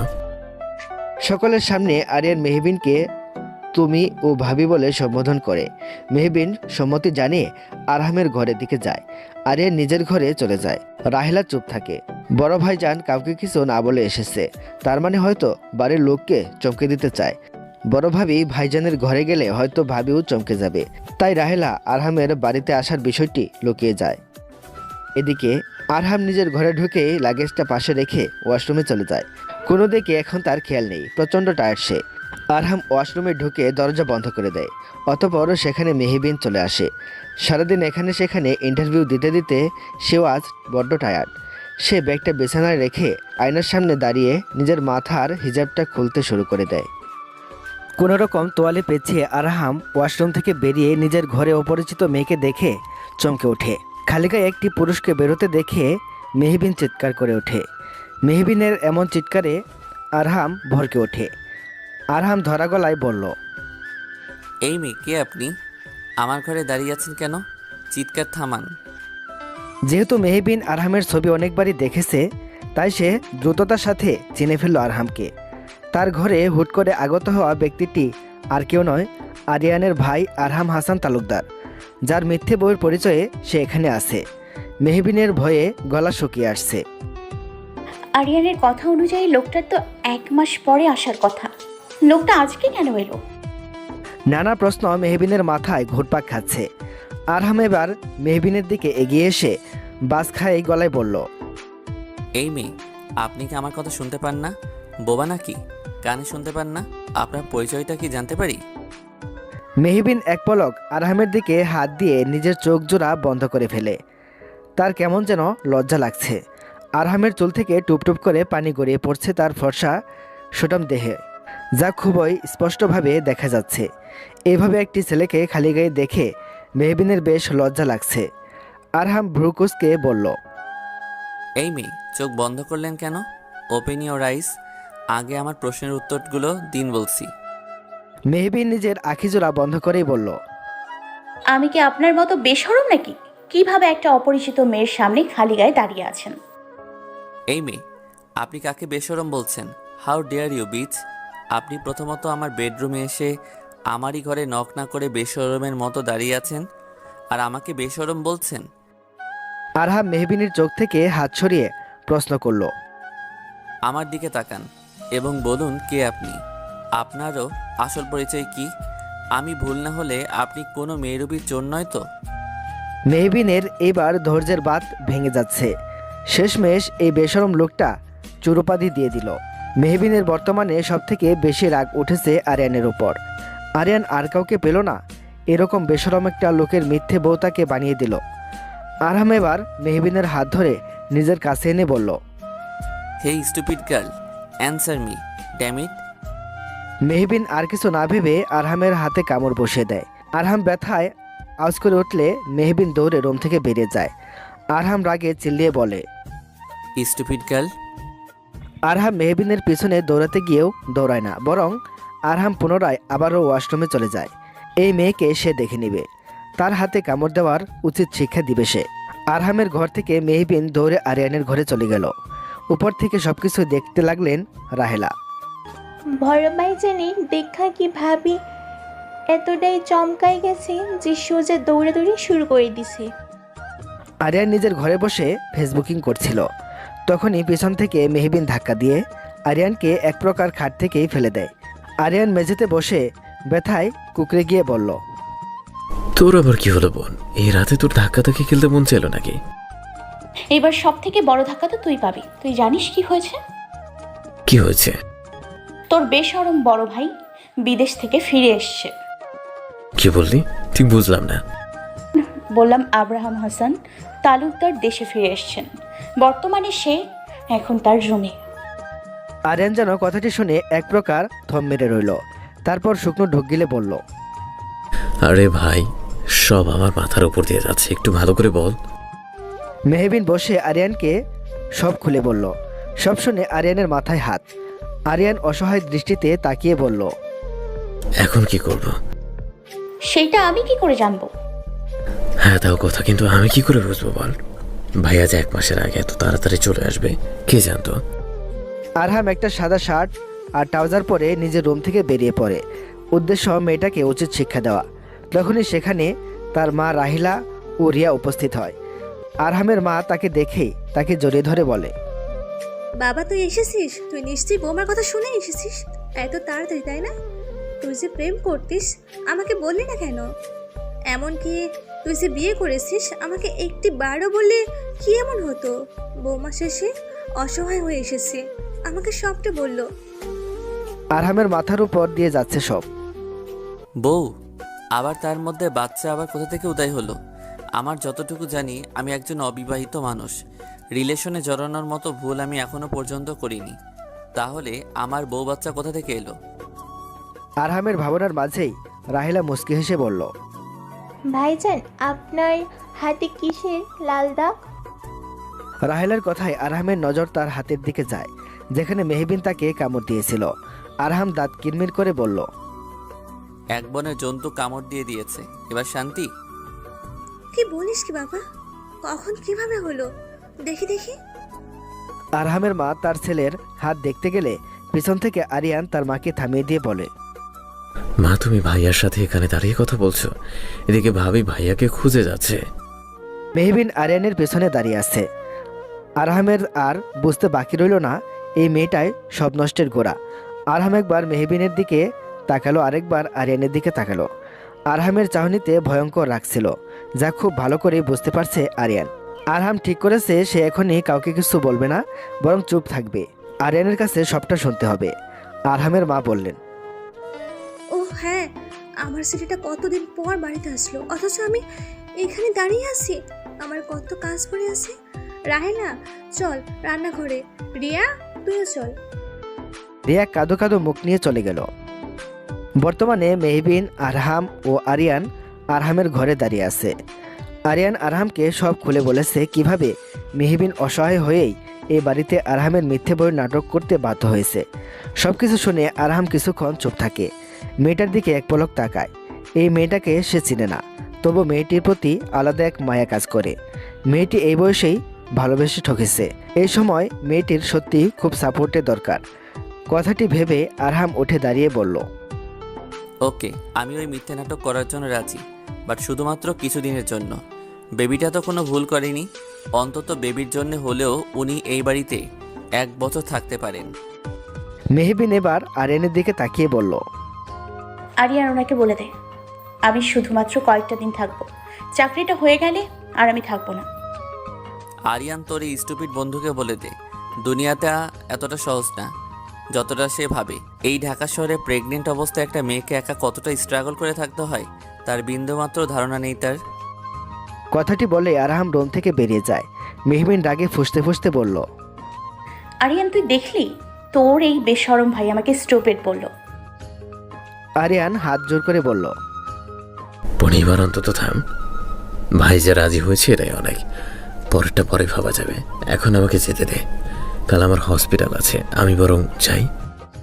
মেহবিনকে কিছু বলতে না দিয়েই আরিয়ান চলে যায়। মেহবিন পড়েছে আরেক ঝামেলায়। এই ঘরেই ওই বেশরম লোকটার সাথে কিভাবে থাকবে সে? মেহবিনের ভাবনার মাঝে আরহাম ঘরে একটি ছোট্ট বেডশিট নিয়ে আসে। তারপর স্টোররুম থেকে ছোট্ট একটি খাট নিয়ে এসে ঘরটায় সেট করে দেয়। মেহবিন তাকিয়ে তাকিয়ে শুধু দেখছে। আরহাম বলল, তুমি আমার থেকে বয়সে ছোট, তাই তুমি বলে সম্বোধন করলাম। তুমি আমার বেডে ঘুমাতে পারো, আমি এই ছোট বেডে ঘুমিয়ে পড়ব। অ্যান্ড ডোন্ট ওয়ারি, রাতের দরজা খোলা থাকবে। আমি অতটাও খারাপ নই, এই সময় একটা মেয়ের সুযোগ নিব। আরহামের কথা শুনে নিজের অজান্তেই মেহবিন খানিকটা শান্তি পায়। লোকটাও আরিয়ানের মতো ভালো। হয়তো মেহবিনের এই দুঃখের কথা শুনেই তাকে আশ্রয়টুকু দিয়েছে তার রুমে। মেহবিন মনে মনে সিদ্ধান্ত নিল সে খুব দ্রুতই চলে যাবে এই বাড়ি থেকে। আরহাম মেহবিনের সামনে তুড়ি বাজায়। মেহবিন চমকে ওঠে। এই মেয়ে সারাদিন এত কি ভাবো? আমার একটা নাম আছে। ও হ্যাঁ, এরেবিন নাকি নাম যেন? আমার নাম মেহবিন। মুখ বেঁকিয়ে বলল মেহবিন। আরহাম ডোন্ট কেয়ার ভাব নিয়ে বলল, সে যাই হোক, আমার কোনো ইন্টারেস্ট নেই। আর শোনো, এই আরহাম হাসান তালুকদার কারো সাথে নিজের রুম শেয়ার করে না। আমি জাস্ট তোমার বেবির জন্য স্যাক্রিফাইস করছি, অন্য কিছু না। ওকে? আরহাম সোফায় বসে ফোন টিপতে শুরু করলো। মেহবিন মুখ বেঁকিয়ে ভাবতে লাগলো, ইস আসছে।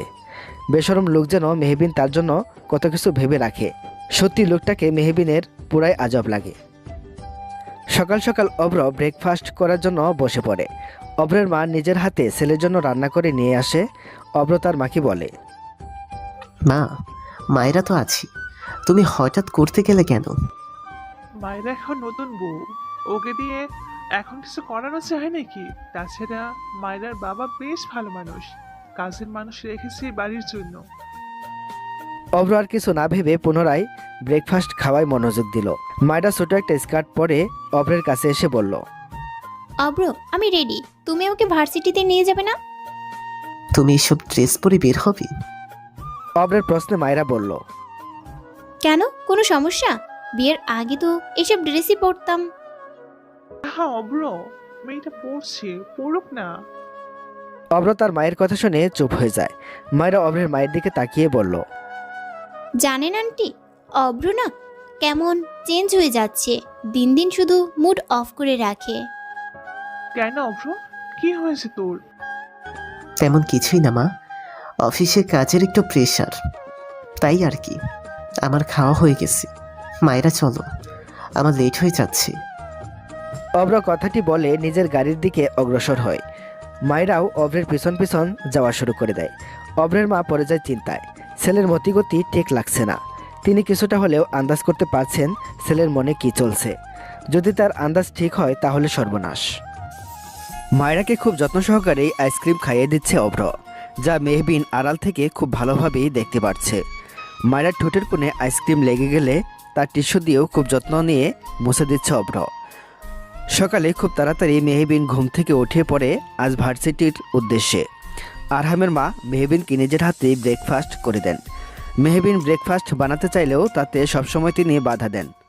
তার ভাষামতে এই সময় মেহবিনের একদমই রান্নাঘরের আশেপাশে থাকা উচিত নয়। মেহবিনের মাঝে মাঝে মনে হয় উনি কতটা ভালো মানুষ। উনি যখন সত্যিটা জানবে তখনও কি মেহবিনকে এইভাবে ভালোবাসবে, নাকি মিথ্যে বলার অপরাধে মেহবিনকে ঘৃণা করবে। মেহবিন দোটানায় পড়ে যায়। পরক্ষণে মেহবিনের আরেকটা কথা মাথায় আসে, তিনিও তো একজন মা। তিনি নিশ্চয় বুঝবেন একটা মা তার সন্তানকে বাঁচানোর জন্য ঠিক কি কি করতে পারে। তিনি নিশ্চয় সত্যিটা জানলে মেহবিনকে ঘৃণা করবেন না, বরং আগের মতোই আগলে রাখবেন। আরিয়ান যেহেতু আজকে হসপিটালের চাপ আছে, তাই আরিয়ান আগেই চলে গেছে। এখন যেহেতু বাড়িতে আরহাম আছে, তাই বাধ্য হয়ে মেহবিনকে আরহামের সাথে বেরোতে হয়েছে ভার্সিটির উদ্দেশ্যে। কেননা আরহামের মা মেহবিনকে কিছুতেই একা ছাড়বেন না। আরহামের যেহেতু আজ প্রথম এমডি হিসেবে জয়নিং, তাই সে আজকে তাড়াতাড়ি ঘুম থেকে উঠেছে। গাড়িতে ওঠার সময় মেহবিন এক বিপত্তি ঘটিয়ে ফেলেছিল। তা হলো সে আরহামকে সামনে রেখেই পিছনের সিটে বসতে গিয়েছিল। তখন আরহাম ভ্রুকুসকে বলে, হেই স্টুপিড মেয়ে, তুমি আমাকে নিজের ড্রাইভার মনে করো? সামনে বসো স্টুপিড। মেহবিন নাক ফুলিয়ে বলে, একদম আমাকে স্টপিড মেয়ে বলবেন না। বাড়িতে আশ্রয় দিয়েছেন বলে কি একেবারে মাথা কিনে নিয়েছেন? আরহাম গাড়ি থেকে বেরিয়ে মেহবিনের হাত ধরে নিজের পাশের সিটে বসিয়ে দিয়ে নিজেও বসে পড়ে। মেহবিনকে কিছু বলার সুযোগ না দিয়েই যুবক নিজের ভ্রু খানিকটা আরও কুঁচকে বলল, দেখো মেয়ে, আজকে আমার কাছে একটা ইম্পর্টেন্ট দিন। সকাল সকাল তোমার সাথে ঝগড়া করে সেই মুডটা নষ্ট করতে চাইছি না, তাই তুমিও একদম চুপ হয়ে যাও, বেশি বকবক করবে না। আরহাম কথাটি বলে গাড়ি চালু করে দিল। মেহবিন নাক ফুলিয়ে বসে থাকে। আরহাম তা গাড়ির মিরর দিয়েই ঠিকই দেখেছিল। মেহবিনকে এভাবে নাক ফোলাতে দেখে আরহাম আলতো হাসে, যা মেহবিনের চোখে ঠিকই পড়েছে। লোকটার নাকের মাঝ বরাবর একেবারে ছোট্ট তিল আছে একটি, যা শুধুমাত্র হাসলেই গাঢ় হয়ে ওঠে। আরহামকে তখন আরও ভালো লাগে দেখতে। মেহবিন মুখ ঘুরিয়ে বিড়বিড় করে আরহামকে বকতে লাগলো। ভার্সিটির কাছে আসতেই মেহবিন দ্রুত নেমে যায়। দ্রুত নেমে যাওয়ার কারণে মেহবিন একটু হলেই পড়ে যেত, কিন্তু আরহাম দ্রুত মেহবিনের হাত ধরে ফেলে। আরহাম তখন রাগান্বিত সুরে বলে, এই মেয়ে, দেখে শুনে চলতে পারো না? একটুর জন্য হলেই তো পড়ে যেতে।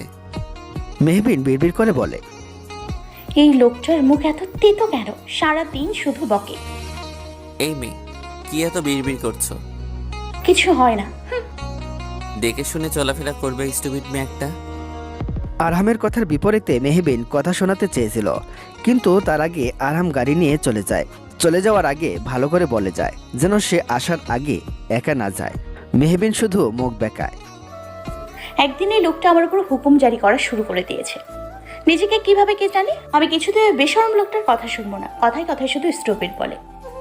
মেহবিন কথাটি ভেবে ভার্সিটিতে পা রাখতে গেলেই তার চোখে পড়ে যায় অভ্র ও মায়রার সেই আইসক্রিম খাওয়ার দৃশ্য। মায়রা বিদেশ থেকে এসে মেহবিনের ভার্সিটিতেই ভর্তি হয়। মেহবিনের 2 বার সিনিয়র মায়রা। আজকে মায়রা অভ্রের সাথে ভার্সিটিতে আসার সময় মায়রা অভ্রের কাছে আবদার করে বসে সে আজকে আইসক্রিম খাবে। যদিও অভ্রের কোনো ইচ্ছে ছিল না, তবু মায়রার জন্য ভার্সিটির পাশে একটি আইসক্রিম পার্লারে মায়রাকে নিয়ে গিয়ে নিজের হাতে আইসক্রিম খাইয়ে দেয়। মায়রার বান্ধবীরা তো এই দৃশ্য দেখে হাসতে হাসতে বলে। মায়রা লজ্জা পায় তাদের কথা শুনে। অভ্র চুপ থাকে। কোথাও না কোথাও এসব কিছুর সাথেই মেহবিন জড়িয়ে আছে। অভ্রের মধ্যে একটা তুমিহিনা নামক শূন্যতা কাজ করছে। কই তার ভালোবাসা মায়রা তো তার খুব কাছেই আছে, তবু কেন এত শূন্যতা কাজ করছে তার? মেহবিনের এই দৃশ্য দেখে পুরনো স্মৃতি মনে পড়ে যায়। অভ্রের ভ্যালেনা আইসক্রিম খুব পছন্দ ছিল, তাই মেহবিন ইউটিউব দেখে ভ্যালেনা আইসক্রিম বানানো শিখে নিয়েছিল। অভ্রকে সে নিজ হাতেই আইসক্রিম খাইয়ে দিত। তখন অভ্রেরও বাচ্চাদের মতো মুখে আইসক্রিম লেগে থাকতো। তখন মেহবিন হাসতে হাসতে অভ্রের মুখে লেগে থাকা আইসক্রিম খুব যত্নের সাথে মুছে দিত। আচ্ছা, অভ্রেরও কি এসব স্মৃতি মনে পড়ে? হয়তো একটুও না। মেহবিন মনে মনে বলল, আর কতভাবে আমাকে তোমার দহনে পোড়াবে অভ্র? আর কতভাবে আমাকে শাস্তি দেবে? তোমার দেওয়া শাস্তিগুলো যে আর আমি সহ্য করতে পারছি না। আমিও যে দিন শেষে মানুষ। তোমাকে ভালোবাসার অপরাধে যে এই শাস্তিগুলো যে আমি নিতে পারছি না। মেহবিন ঢুকরে কেঁদে ওঠে। পরক্ষণে সে তার সন্তানের কথা ভেবে নিজেকে সামলিয়ে নেয়। সে আনমনে বিড়বিড় করে বলে, এই যে আমার বেবি, তুমি কিন্তু একদম ভাববে না তোমার মা দুর্বল। সে সকল অবস্থায় নিজেকে শক্ত রাখবে, অন্তত তোমার জন্য হলেও। মেহবিন কথাটি বলে উল্টো রাস্তায় হাঁটা ধরে। আজকে সে ঠিক করেছে আজকে কিছুক্ষণ হাঁটবে। আজ আর সে ক্লাস করবে না। প্রেগনেন্ট অবস্থায় হাঁটাহাঁটি করলে তার এবং বেবির দুজনেরই ভালো হবে। মেহবিন এখন এই মুহূর্তে অভ্র নামক প্রতারককে নিয়ে ভাবতে চায় না এবং তার সমস্ত চিন্তা ভাবনা তার সন্তানকে ঘিরে। আরহাম অফিসে ফর্মাল ড্রেস আপের সাথে প্রবেশ করে। আরহামের ড্রেসিং চেঞ্জ বরাবরই খুব ভালো। তার সাথে সাথে হালকা নেভি ব্লু ব্লেজারটা বড্ড মানিয়েছে। অফিসের নতুন এমডিকে দেখে সবাই দাঁড়িয়ে যায়। মেহবিন হাঁটতে হাঁটতে আরও অনেকগুলো অফিসে গেল ইন্টারভিউয়ের জন্য অ্যাপ্লাই করতে। প্রায় সন্ধ্যা হয়ে গেছে। এর মাঝে আরিয়ান ফোন করেছিল। মেহবিন আরিয়ানকে ভরসা দিয়ে বলেছে সে ঠিক সময় বাসায় পৌঁছে যাবে। মেহবিন বাসে উঠে বসে। বাসে তেমন সিট নেই। মেহবিন পিছনের দিকে এগিয়ে একটা সিটে বসে পড়ে। সেখানে একজন বয়স্ক লোক বসেছিল। সে ভিন্নভাবে মেহবিনের দিকে কুনজর দিচ্ছিল, যা মেহবিন খুব ভালো করেই বুঝতে পেরেছিল। যেহেতু লোকটা মেহবিনের পাশে বসেছিল, সুতরাং মেহবিনের অস্বস্তি অনেকটাই প্রখর হয়ে উঠেছিল। তখনই সেখানে পুরুষ কণ্ঠে কেউ বলে ওঠে, এক্সকিউজ মি, মিস্টার বুড়ো আঙ্কেল, আপনার সিট সামনে, অথচ আপনি পিছনে বসে আছেন। কাইন্ডলি আপনি সামনে যাবেন। পরিচিত কণ্ঠ শুনে মেহবিন তাকে দেখে আরহাম নিজের ব্লেজারটা কাঁধে ঝুলিয়ে বাসে দাঁড়িয়ে আছে তীক্ষ্ণ দৃষ্টি নিয়ে। দেখেই বোঝা যাচ্ছে সে কিছুটা ক্লান্ত, তার সাথে কিছুটা রেগেও আছে, কিন্তু ঠিক কারোর উপর রেগে আছে তা বোঝা যাচ্ছে না। মেহবিনের উপর নাকি বয়স্ক লোকটার উপর। বয়স্ক লোকটা নোংরা হাসি দিয়ে বলে, না বাবা, আমার সমস্যা নেই, আমি এখানে ঠিক আছি। আরহাম দাঁত বিড়বিড় করে বয়স্ক লোকটার দিকে তাকিয়ে ঝুঁকে বলে, সমস্যা না হওয়ারই কথা। যুবতী মেয়ে পাশে থাকলে সমস্যা তো থাকবেই না। কবরে এক পা গেছে, তাও মেয়েদের দিকে বাজে নজরে তাকাতে লজ্জা করে না? আপনাদের মতো কিছু মানুষের জন্যই আজ মেয়েরা কোথাও একটু স্বাধীনভাবে চলাফেরা করতে পারে না। আপনার পাশে বসে থাকা মেয়েটিও কিন্তু সম্পূর্ণ বোরকা পরে বসে আছে, তবুও বোরকা পরেও আপনার বাজে নজর থেকে সে নিজেকে হেফাজত করতে পারছে না। আপনারা ঠিক কবে ভালো হবেন? Speak out. শেষের কথাগুলো আরহাম কিছুটা চিৎকার নিয়েই বলে, যার কারণে বয়স্ক লোকটি এক প্রকার লজ্জা নিয়েই বাস থেকে নেমে যায়। আরহাম রাগ করতে করতে মেহবিনের পাশে বসে বলে, কালকে রাতে তোমার ঢাকায় একা থাকার ব্যাপারে কেন মানা করেছিলাম জানো? কেননা আমাদের দেশটাই এমন হয়ে গেছে, এখানে বয়স্ক লোকদের কাছেও মেয়েরা নিরাপদ নয়, সারাক্ষণ শুধু মেয়েদের উপর বাজে নজর। মেহবিন চুপ হয়ে যায়। তার এরকম অভিজ্ঞতা রয়েছে, অন্তত আশিক নামক ভয়ঙ্কর পুরুষের থেকে সে এইটুকু অভিজ্ঞতা অর্জন করেছে। আজকে সত্যি আরহাম সঠিক সময় এসে মেহবিনকে এক প্রকার বাঁচিয়ে দিয়েছে। আরহামের জন্য মেহবিনের মনে শ্রদ্ধা জায়গা করে নিল। মেহবিন এক পলক আরহামের দিকে তাকায়। কানে হেডফোন লাগিয়ে সে গান শুনতে ব্যস্ত, হয়তো নিজের রাগটুকু দমন করার প্রচেষ্টা। মেহবিন পরম নিশ্চিন্ত হয়ে ঘুমিয়ে পড়ে। বাসে এলেই তার ঘুম পায়। মেহবিন এটুকু জানে সে আরহামের কাছে নিরাপদই থাকবে। গান শুনতে শুনতে আরহাম খেয়াল করে মেহবিন ঘুমাতে ঘুমাতে ঝিমুচ্ছে, যার কারণে তার মাথা বারবার জানালার কাছে বাড়ি খাচ্ছে। স্টুপিড মেয়ে একটা, ঠিক মতো ঘুমাতেও পারে না। কথাটি বলে আরহাম মেহবিনের মাথা তার কাঁধে রাখে, যেন মেহবিন ব্যথা না পায়। আরহাম মেহবিনের দিকে এক পলক তাকায়। ঘুমন্ত অবস্থায় মেয়েটিকে কতটা নিষ্পাপ লাগে। আরহাম তার দৃষ্টি সরিয়ে আবারও ফোন টিপতে ব্যস্ত হয়ে পড়ে। মেহবিন ঘুমের ঘরে আরহামের শার্ট আঁকড়ে ধরে। আরহাম তা বুঝতে পেরে মেহবিনের দিকে তাকায়। মেয়েটা কেমন যেন আষ্টেপৃষ্ঠে তার শার্টটা আঁকড়ে ধরে ঘুমাচ্ছে। আরহাম একবার ভাবছে সে কি মেহবিনকে ঘুম থেকে ডেকে তুলবে। এমনভাবে শার্টটা চেপে ধরে আছে, মনে হচ্ছে এখনই ছেড়ে যাবে। স্টুপিড মেয়েটা এখন জেগে থাকলে আরহাম তাকে আচ্ছা বকুনি দিত। আরহাম একবার ভাবলো মেহবিনকে জাগাবে, কিন্তু না, সে তা করে না। বরং মেয়েটার ঘুমন্ত মুখের দিকে তাকিয়ে থাকে কিছুক্ষণ। মেয়েটাকে দেখেই মনে হয় কত রাত সে ঘুমায়নি। মেয়েটার চোখের নিচে কালি পড়ে গেছে, হয়তো অতিরিক্ত কান্না এবং না ঘুমানোর জন্য। আজ যদি আরহামের সংস্পর্শে এসে একটু শান্তির ঘুম দিতে পারে, মন্দ হবে না ব্যাপারটা। আরহাম আনমনেই ভাবল, আচ্ছা, ভালোবাসায় এত বেদনা থাকে কেন? বর্তমানে কিছু মানুষ ভালোবাসায় এখন সুখ খুঁজতে গিয়ে অসুখী হয়ে ওঠে। মেহবিনও তার মধ্যে একজন। ভালোবাসায় সুখ ধরা দেয় তখনই যখন সঠিক মানুষটাকে ভালোবাসা যায়। মেহবিন মেয়েটা বড্ড সরল, তাই তার ভালোবাসাকে নিয়ে খেলা করা হয়েছে। আরহাম দীর্ঘ শ্বাস ফেলল। জ্যাম ছেড়েছে, জ্যামে বসে আছে তো আছেই, নড়ার নাম নেই। ঢাকা শহর বলে কথা, জ্যাম তো সামান্য ব্যাপার। আরহামের রাগে মাথা বিগড়ে যাচ্ছে।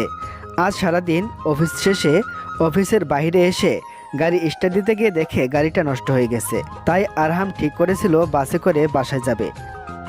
বাসের ভিতরে এসেই মেহবিনের সাথে দেখা হয়। বলতে গেলে আজ সঠিক সময়ে আরহাম এসেছে। আজ বোধ হয় আরহামের ভাগ্যটাই খারাপ। আজকে গাড়িটা নষ্ট হলো, তার মধ্যে জ্যামটাও ছুটছে না। এতক্ষণ বাসে বসে থাকতে থাকতে আরহামের এক প্রকার দম বন্ধ হয়ে আসছে। কিন্তু মেহবিন নামক রমণী দিব্যি এই দম বন্ধ করা পরিবেশে ঘুমিয়ে যাচ্ছে, যাকে বলে একেবারে নিশ্চিন্তের ঘুম। আরহাম বিরক্তির শব্দ মুখ থেকে বের করে বলল, এত গরমে কিভাবে ঘুমাচ্ছে? স্টুপিড মেয়েটা তরতর করে ঘামছেও, তবু ঘামছে না এর স্ট্রেন্থ। মেহবিন একটি সবুজ রঙের বোরখা পরে আছে, মাথায় হিজাব দিয়ে রেখেছে। মেহবিনের ঘামার্ত মুখশ্রীটা শুধু দেখা যাচ্ছে। আরহাম তার পকেট থেকে টিস্যু বের করে মেহবিনের কপালের ঘামটুকু মুছে দেয়। বাড়িতে তো মেহবিন নামক রমণীর স্বামীর পরিচয়ে থাকতে হচ্ছে, এখন বাহিরেও তা হচ্ছে। আরহামের এখন বড্ড চিন্তা হচ্ছে তার জীবন নিয়ে।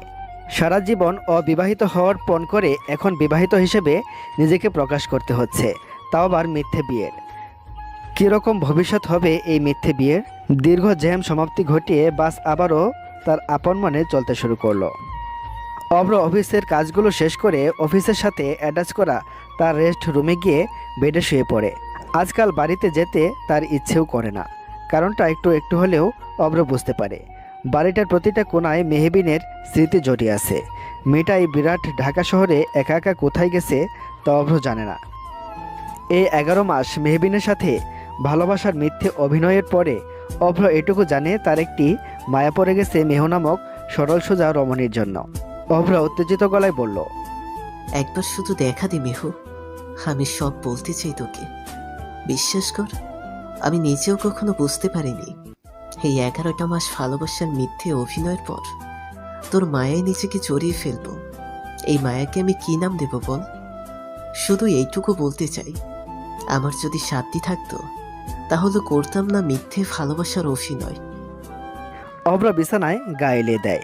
তার ফোনটা বেজে ওঠে। অভ্র জানে মায়রা তাকে ফোন করেছে, কিন্তু আপাতত অভ্রের মায়রার সাথে কোনো প্রকার কথা বলার ইচ্ছে নেই, তাই অভ্র ফোনটা কেটে দেয়। মায়রা পুনরায় ফোন করে। অভ্র বিরক্তি হয়েই ফোনটা কেটে দেয়। আজ সে বাড়িতেও যাবে না, অফিসে কাটিয়ে দিবে রাতটা। অভ্র এভাবে ফোন কেটে দেওয়ায় মায়রা নামক রমণীর অভিমান হয় প্রচণ্ড, যাকে বলে বেশ ভালো রকমের অভিমান। আচ্ছা, তার স্বামীটা কি বোঝে না? মায়রা চিন্তা হয় তার স্বামীর জন্য। মায়রা অভিমানী হয়ে নিজের ঘরে গিয়ে শুয়ে পড়ে। আজকে আসুক অভ্র, কথা বলবে না সে তার সাথে। এই যে স্টুপিড মেয়ে একটা, কত ঘুমাবে তুমি? বাস স্ট্যান্ডে চলে এলাম আমরা, এখনো ঘুম শেষ হয় না? ঘুম থেকে উঠো ফার্স্ট। কারো ককর্ষ কণ্ঠ শুনে ধরফর করে ওঠে মেহবিন। নিজের মাথা আরহামের কাঁধে দেখে তৎক্ষণাৎ সরিয়ে ফেলে রমণী। সারা রাস্তায় আরহামের কাঁধে ঘুমিয়েছে সে। ভাবতেই লজ্জায় মুখখানি চেয়ে যায় রমণীর। সে তাড়াতাড়ি বাস ছেড়ে নেমে যায়। আরহামের সাথে তর্কে সে জড়াতে চাইছে না আপাতত। আরহামও বাসের ভাড়া মিটিয়ে নেমে যায়। বাকি রাস্তাটুকু তারা কোনো প্রকার কথা না বলেই হাঁটতে হাঁটতে বাড়িতে চলে আসে। বাড়িতে আসতেই আরহামের মা হাজারটা প্রশ্ন খুলে বসেন। এত দেরি কেন হলো? আরহাম কিছু একটা বুঝিয়ে দিয়েছে। আরিয়ান সিটি বাজাতে বাজাতে নিজের ঘরে হাতের ঘড়িটা খুলছিল। তখনই মেহবিন এক প্রকার রাগ দেখিয়ে আরহামের ঘরে এসে তার কাঁধের ব্যাগটা ফেলে দেয়। তারপর বিছানায় বসে রাগে ফুঁসতে থাকে। আরিয়ান মেহবিনের পাশে বসে বলল, তেমন লিটল মিস এত রেগে আছিস কেন? আজকের দিনটা কেমন কাটলো তোর হাব্বি? থুরি নকল হাব্বির সাথে। মেহবিন আরিয়ানের গলা চেপে ধরে বলল, আরেকটা কথা মুখ থেকে বের করেছিস তো একেবারে খুন করে ফেলবো তোকে। হব্বি না বেটা, একটা আস্ত খবিস। জানিস সারা দিন শুধু স্টুপিড বলতে থাকে। এই লোকটার সাথে থাকা যায় নাকি? আমি একদম কনফার্ম করে বলতে পারি, এই লোকটার বউ যে হবে তার জীবন একদম টানা টানা হয়ে যাবে। কে জানে কে সে অভাগী।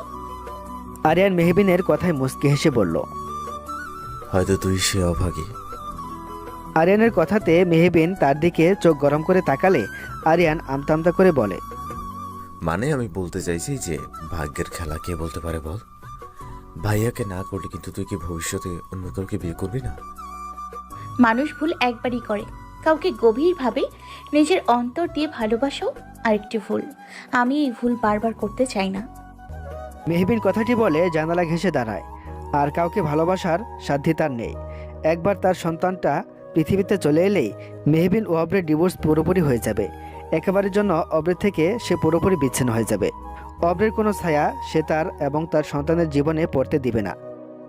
সকালের কথা মনে পড়তেই মেহবিনের চোখ দুটো ভরে আসে। সে যতই চাক শক্ত হতে অব্র সামনে এলে সে ঠিকই ভেঙে পড়ে। মায়ের সাথে আজ অব্র যা যা করেছে তা তো একদিন অব্রও করতো মেহবিনের সাথে। সবকিছুই অভিনয়। কাঁধে কারো স্পর্শ পেতেই মেহবিন নিজের চোখের জলটুকু মুছে দেখে আরিয়ান বলল, আর যাই করিস মেহু, আমার থেকে নিজের কষ্ট লুকানোর চেষ্টা করিস না। আর কি বললি? ভালোবাসা ভুল? ভালোবাসার মতো সুন্দর অনুভূতি হয়তো আর কিছুই নেই। ভুল মানুষকে ভালোবাসা ভুল। দেখবি যখন তোর লাইফে তোর প্রিন্স চার্মিং চলে আসবে, মানে তোর সঠিক মানুষটা আসবে, ঠিক তখনই বুঝবি ভালোবাসাটা ঠিক কতটা সুন্দর। মেহবিন আরিয়ানের কথার বিপরীতে কিছু বলবে তখনই তার কানে আসে কারো গলার মধুর সুর। হ্যাঁ, আরহাম তার গিটারটা নিয়ে বাগানে বসে গান গাইছে। মেহবিন গানটা গভীরভাবে অনুভব করছে। গানটার প্রতিটা লাইন যেন তারই জন্য গাওয়া। আরহাম খুবই নিখুঁতভাবে প্রতিটা গানের লাইন গাইছে। মেহবিনের চোখ থেকে টুপ টুপ করে জল গড়িয়ে পড়ে।